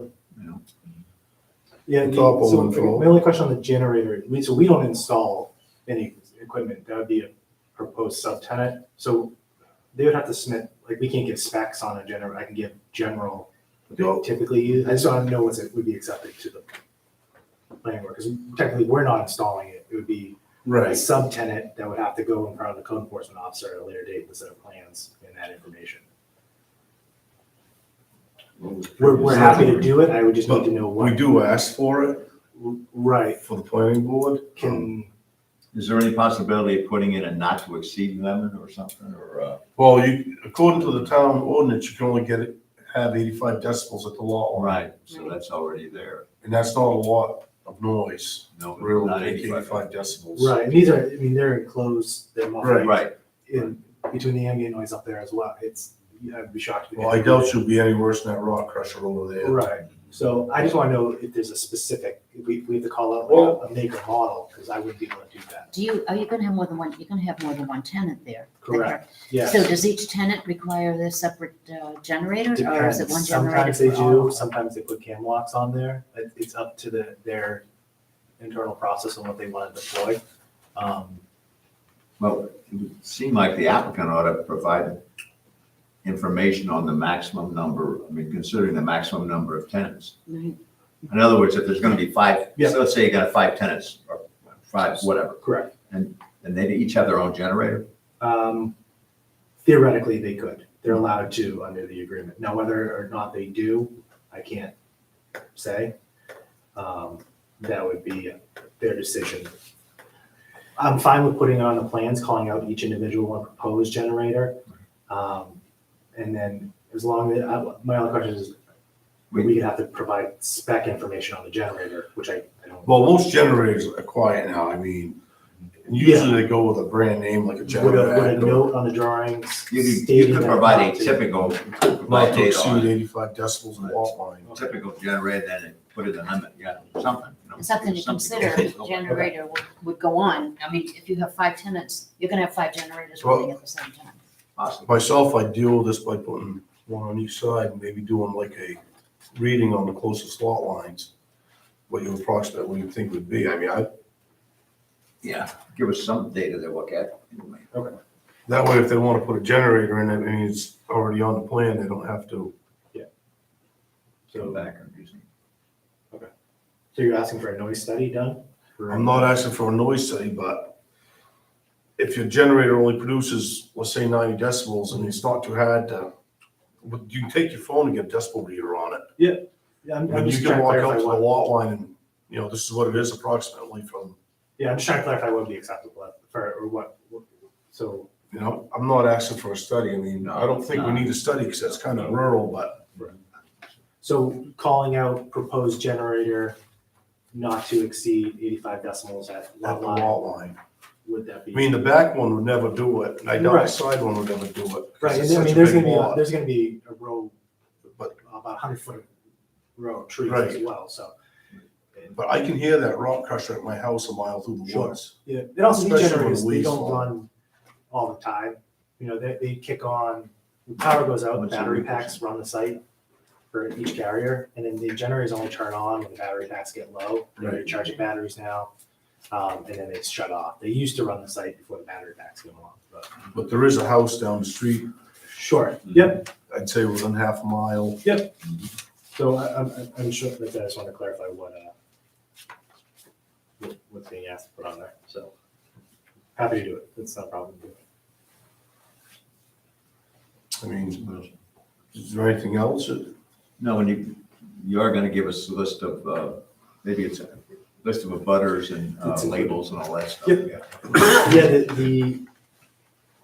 the labels was, it's just worded kind of Well, it's, funky. I don't know what, the labels are for we send out, per the ordinance, we send out certified mail to the list of abutters. correct, And yeah, that requires a certified letter, which you stick the label on, and then on the return card, that's why there's a dimension in there. It's that you want to be able to put that name on the return card, otherwise you gotta write out by hand. so, You understand what I'm saying? but it's worded as the applicant information, so You're supposed to provide us with the mailing labels, so when we Yes. have the public hearing, we can send registered letters to all the abutters. Certified mail. So they're, and then return right, as well. And the return, yeah, because I guess I know it sounds silly, but It's a lot of work to it's just fill a out. form, it's a form that, Yeah. that you fold up, but you just gotta slap a label or write on by hand. Yep. So you can tell who it comes back from, the little green card comes back from somebody. Correct. So that's where the second label goes. The first label goes on the letter that goes to them, and assuming they sign for it and whatever, the post office will then forward you back the green card, so you can then check it off and say, okay, we got all these guys, or some come back because whatever. Yep, okay, It's a return receipt. Yeah, And we're it's asking for just so three, we right? can We're asking try for to- 3 labels. Well, we asked for 3. I don't see what we use a third label for, but anyway, we definitely need 2 sets. You've gotta have 2 sets. Anyway, that- And with respect to abutters, maybe I'm misreading the existing condition map, but I see one lot here, map 4, lot 7-1, that I don't see a name or yeah, that was trust unidentified. associated with that one in particular. There was no information on the town assessors or in the records. So it's a small landlocked parcel. That it is. So I know it's some distance, but nonetheless. in the abutter, the landlord owns the adjacent lot. We're looking into if there's potentially a lot line adjustment done at some time to get it solved. It's just kind of, there was no data on who owns the parcel as far as, public records, as far as without doing a survey. Would the town own it then? It didn't state it, If I almost the think the town guy owns that it, it has won't be registered. It won't be the house at the end of that road owns that, 'cause he has a big piece of land out there. he owns one just south of it. Does he? Okay. Yeah, if you look at it, it's, Alright. this one,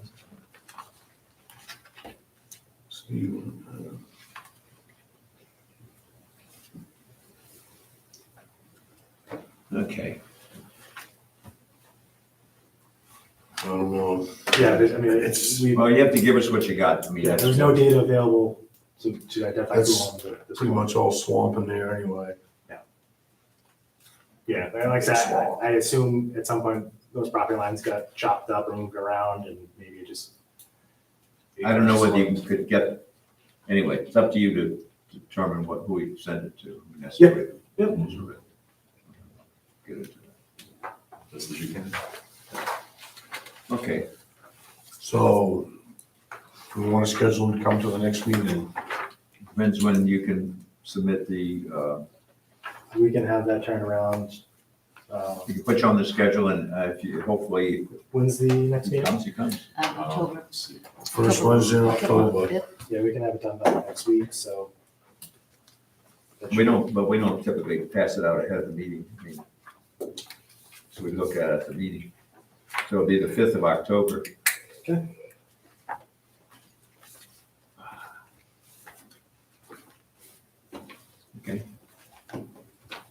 We'll put you on for 7 o'clock.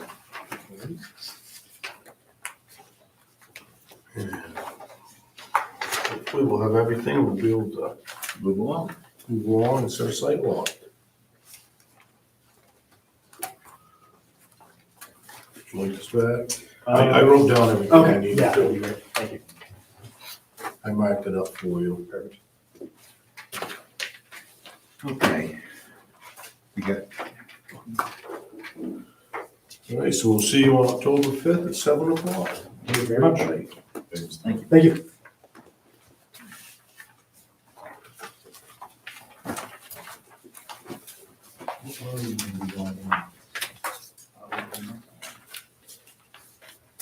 Good. This next one. This is the medical marijuana one. Oh, the medical marijuana. Okay, it says that if we got necessary documentation is available for us to continue review of the grow facility in accordance with the docket number and instructions from the town attorney and zoning board of appeals. Well, two planning board members met with the applicant on Wednesday, September 14th. There was only two, so there was no quorum involved. It was myself and Cecile. And we asked the applicant, we said, okay, if you want to proceed, it's your decision. Please tell us what, and tell us what material. He's going to present to us. And Yeah, we want to look at it. We'll if there's any issues, we'll proceed and get copies made, et cetera. And with each one of us brought our packet, which the applicant took a look at and said basically that he would get back to us. Okay, So, I mean, in other words, we did not schedule anything. We just told him that to meet the requirements of the court docket, then at least our opinion was that we had to have material to review. We wanted to make sure the material was in fact up to date. We noticed a couple of things that appeared to need updating. And we said, hey, whatever you submit to us will be public information. It'll go on, and we want it electronically too, so we can put it on the website. That way, everybody can take a look at it, and then we'll start the process of going through the review and then public hearing, whatever, the whole, and then the notification of abutters with hopefully enough time to make sure people get the notifications on time so they can come and make their statements at the public hearing if they so desire. But in any case, my thought is, and I hope the rest of the board agrees, that we really can't proceed on this until the applicant provides us a package that he feels is up to date and reflects what he wants to do. Because it's up to him. We can't tell him what to do. We can just say that you got to give us info. And yeah, we have the old material, but it needs to be looked at, and if it needs updating, update. So I don't know if anybody else has any suggestions, but I mean, I want to be straightforward no, with. and when he turns us in, I want to make sure we have an electronic copy. Oh, absolutely. So the public can see it on the website. Yes. Yeah, we should require that for every applicant. I don't want to go forward with this until it's No. on the website for everybody to see.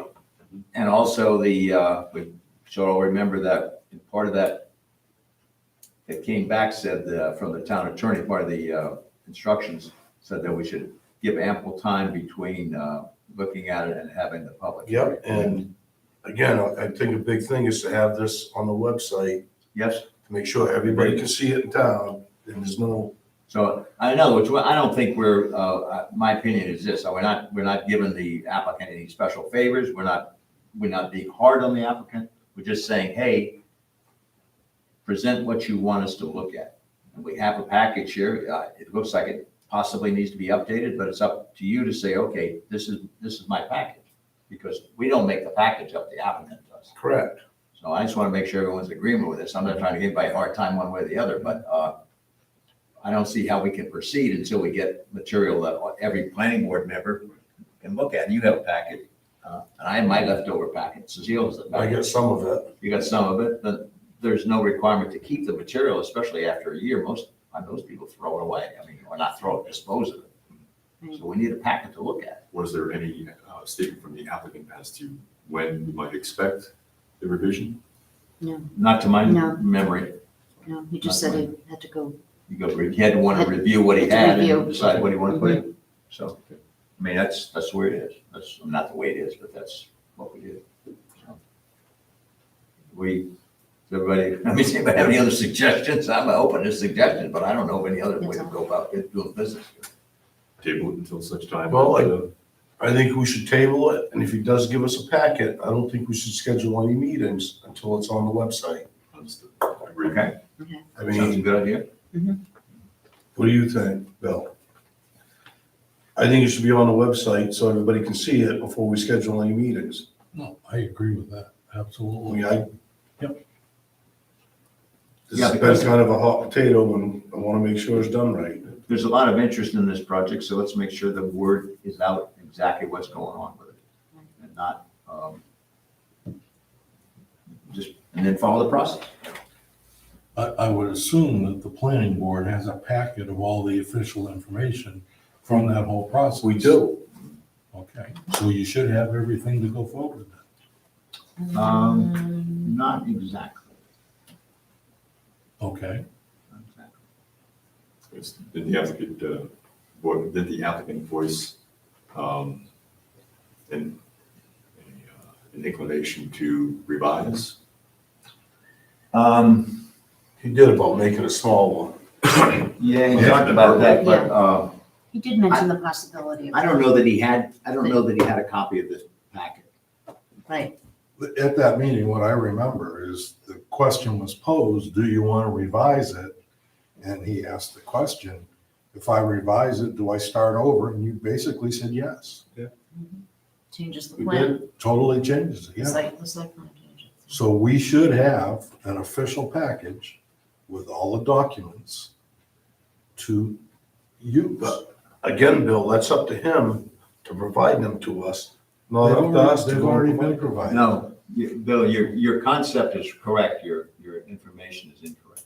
Okay, The correct, the information that's incorrect is that Cecile and I both went through the map and lot number for that application. We did not find, and maybe it's in the planning board office somewhere, but we did not find this packet here.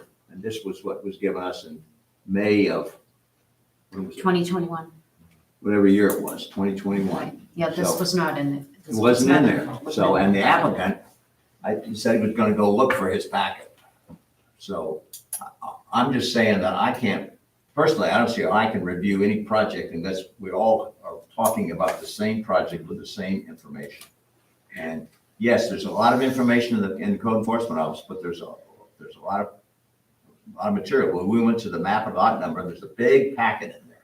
Goes something, and a lot of information, but I did not find this information here, which appeared to me to be the most recent, but it also looked as if there was at least one area that needed to be updated. So, and that was noted at the time somewhere. But again, this has been over a year, and even if everybody had, I think it's a good practice to make sure we're all starting with the same material, because it isn't just a case of having another public hearing and going forth. I think it's a case of looking at what's here, because it's been a year. It's been a year. My memory isn't that good. Anybody else's? Yeah, it's over a year, right? Yeah, it's over a year. It's like I don't know what it is. It was May of 2021. So I want to make sure we treat the applicant properly, but also I think it's very important, since this was challenged in court and went to the Superior Court and came back. And one of the comments was, we need to make sure that we follow all the processes, get all public hearing notices out, et cetera, et cetera, et cetera. And we'd be foolish if we did not, because it's a waste. We're wasting our time. Not wasting our time, we're not using it efficiently. I'm sorry, that's a bad word, wasted. So, I don't know if anybody else wants to make a motion or vote or anything, but that's, the two of us met with the applicant. He seemed amenable to that. I don't know, I'm not speaking for him, he's not here. It's up to him to tell us what he wants. If he, until then, I don't see how we can proceed until we all agree. on Until he what- gives us Yeah. the info. Move to table until such time that the material is provided by the applicant with the understanding that we would not consider the material until such time that it's posted on the town website. I'll second that. Okay. Any discussion? All in favor of doing that? Aye. Opposed? One opposed. Okay. Okay. Got a couple minor items, Go ahead, Bill. real quick. I know it's getting late, it's only 9 o'clock, but almost 9, but it's I'll not call late. you at 3:15 tomorrow. No, please don't. Okay, I did put in the packet here, or we put in the packet a couple of things. One is, okay, one of the things we did not address, we were talking about addressing it, but we did not address in the proposed amendments, warrant articles was this case of Huff Road. Right. Okay, now I wanted to point out two things, which I don't, you don't have to answer right now, but I wrote up a draft questionnaire that we could send to the landowners on the west side of Huff Road, but I've also put a Google map in there for you guys. And I think, I hate to say this, but I think our zoning ordinance is incorrect, because it looks to me like it's got Chantel Lane and Boyden Lane transposed in the zoning ordinance. And this is the layout. And I drove down there. In other words, Boyden Lane going towards South Waterboro Road. Boyden Lane comes first, Chantel Lane comes second, the way I look at it. And it looks like, if you look at that, you look at the map, the zoning map, it looks like it would start at Blessing's Way, which, because we don't have map and lot numbers in that thing, and that looks like where the general purpose starts on the west side of, I guess it's the west side of Huff Road. You see what I'm saying? Yeah. So here's the thought I had. Now, maybe this is the wrong thing. First of all, if the planning board will allow me, I would like to ask, before we go any further, the people that brought this up, which I think were Mr. and Mrs. Roy, Yep. just call them and say, look, as a representative of the planning board, do you still want to proceed with this? Because they were here at a public hearing. We had significant opposition to this change from people who had businesses there. And they made the statement that, well, we don't want to cause any trouble. So do we want to go forward? So if they say yes, then I would propose to modify this questionnaire to the point of saying, okay, assuming we can get a list of all the people there and we can set it up and give proper notice, we have a public hearing, and we sent the questionnaire and the notice of public hearing out together and say, we're going to have a public hearing on this. If you want to submit a questionnaire, answer the questionnaire, give your quote vote or whatever you want to call it, do it. Otherwise, if you don't want to do that, then please come to the public hearing. So we can get, I don't see any other way to do this, because we've got people for it, people against it. They both have reasons which are valid to them, and I'm not disputing that either way. But where we're going now is nowhere. I mean, we can send this questionnaire out, and I think, Well, and I think it's a good idea for you to call and see if they still want to proceed, and then send a questionnaire.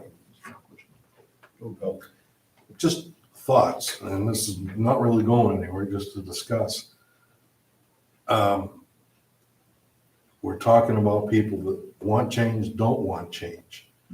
I've heard a lot of discussion in the past several years, people wanting to change the lot size overall. And I've heard, let's go from 5 acres to 3 acres. And I look at that and say, you're going to affect 22% of the population with a 3-acre lot size. If you go 2.5 acres, you affect almost 100% of the people here.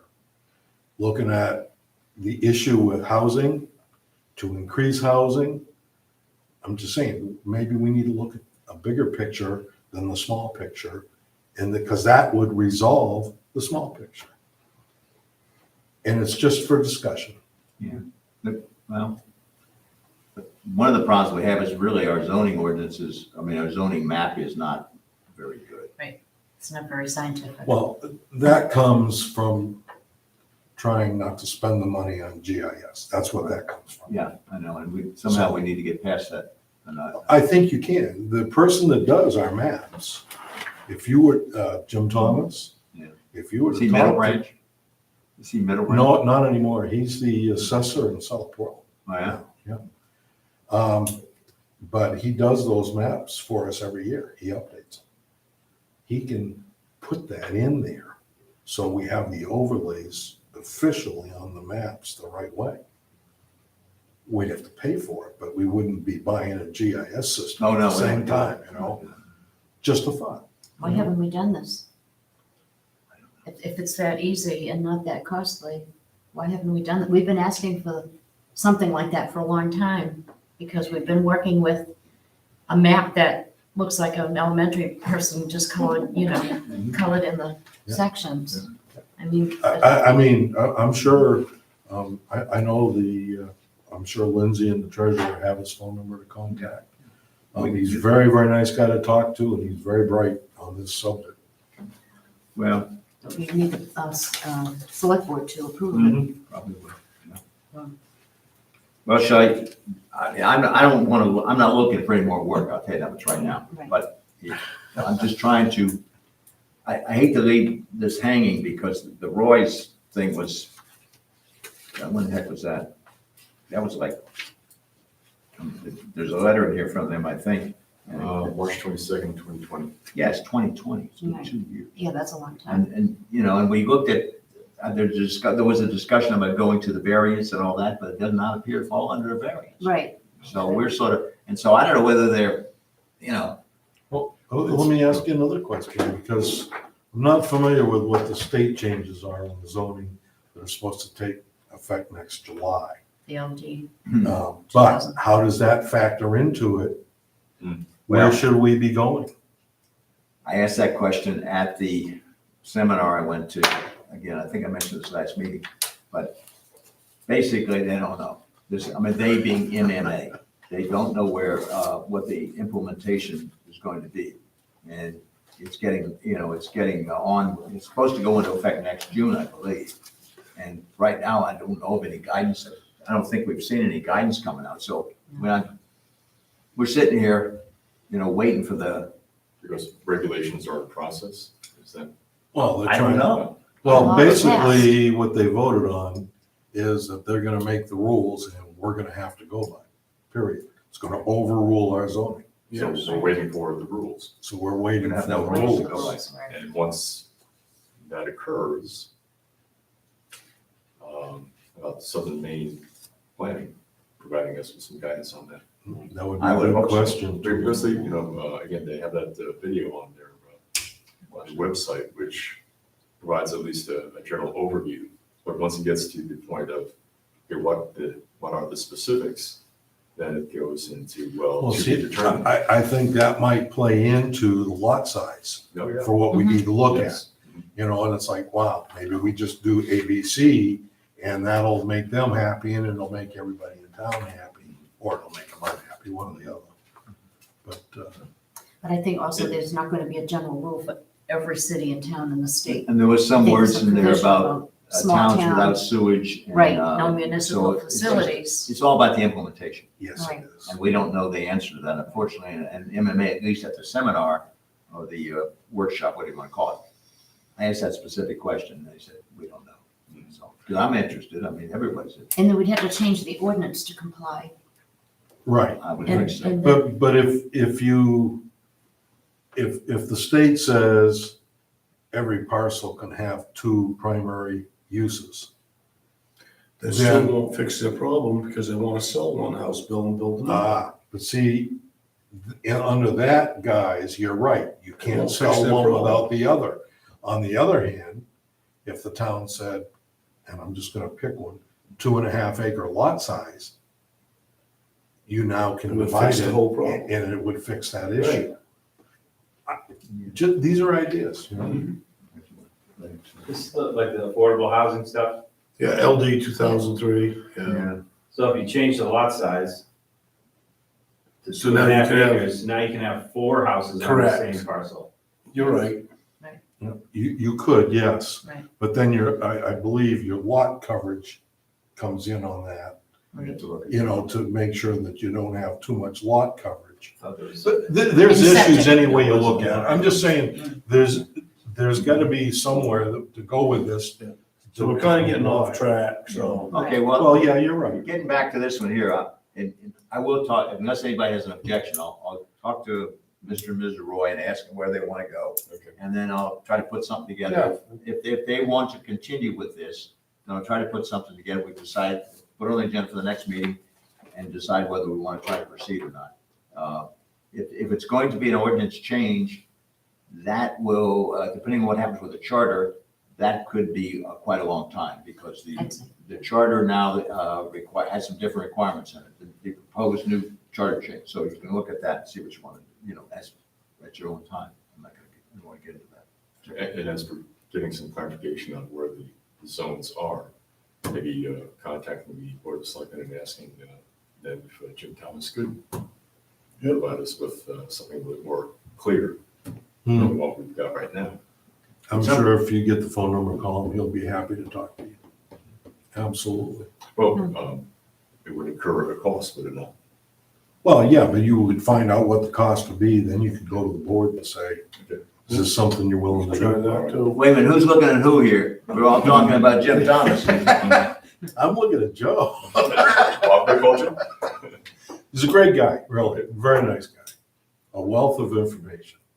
And So we got our agenda for the next meeting. Yeah, I Get think one we're okay. person. South Portland is. So Dawn, you contact them, see what they want to do. We'll discuss it next meeting. Yeah, and I think, what else? We wanted to say hello to Julie. Yes. Right. Welcome. I'm sorry, I forgot. And I'm thank you. sorry, I but hope- you guys have been boring me. I've slept through the whole thing. I understand I that. don't blame you. But, yeah, we recorded it. Yeah, well, hopefully the recording will be much better than the ones that I did, which you couldn't understand. So I'm happy to see you, really am, and also to see Brenda Yes, we here. are And happy to see you. hopefully we can move things along like we normally try to do. Well, I'm gonna make a motion that we close the meeting. I'll second it. Second. Any discussion? Just a quick one, I'm sorry. Should we refer the Brockton Road cluster subdivision proposal such as it is to Southern Maine Planning as well? Oh, that's a good question. I think we should. Okay, Is that a vote? Let's make a vote. Yeah. so moved. I'll second. All in favor? Aye. Bye. All in favor of closing the meeting? Aye. Aye. All in favor of staying? No. Nay.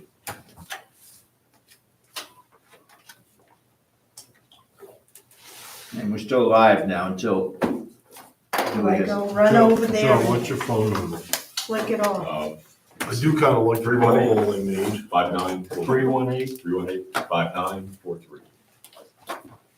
I think it's in your contact list, it's in your package. Oh, Oh, is it? Well, you, Just been revised. Looks like we have enough. there's a revised one in there. Actually, I think you're right, it is. I just need to plug it in. All right, Right? You should have a contact for Jim Thomas. all right, thank you. All right. Okay. All right, well, this went a little longer than we wanted, but. It's gonna be a short night.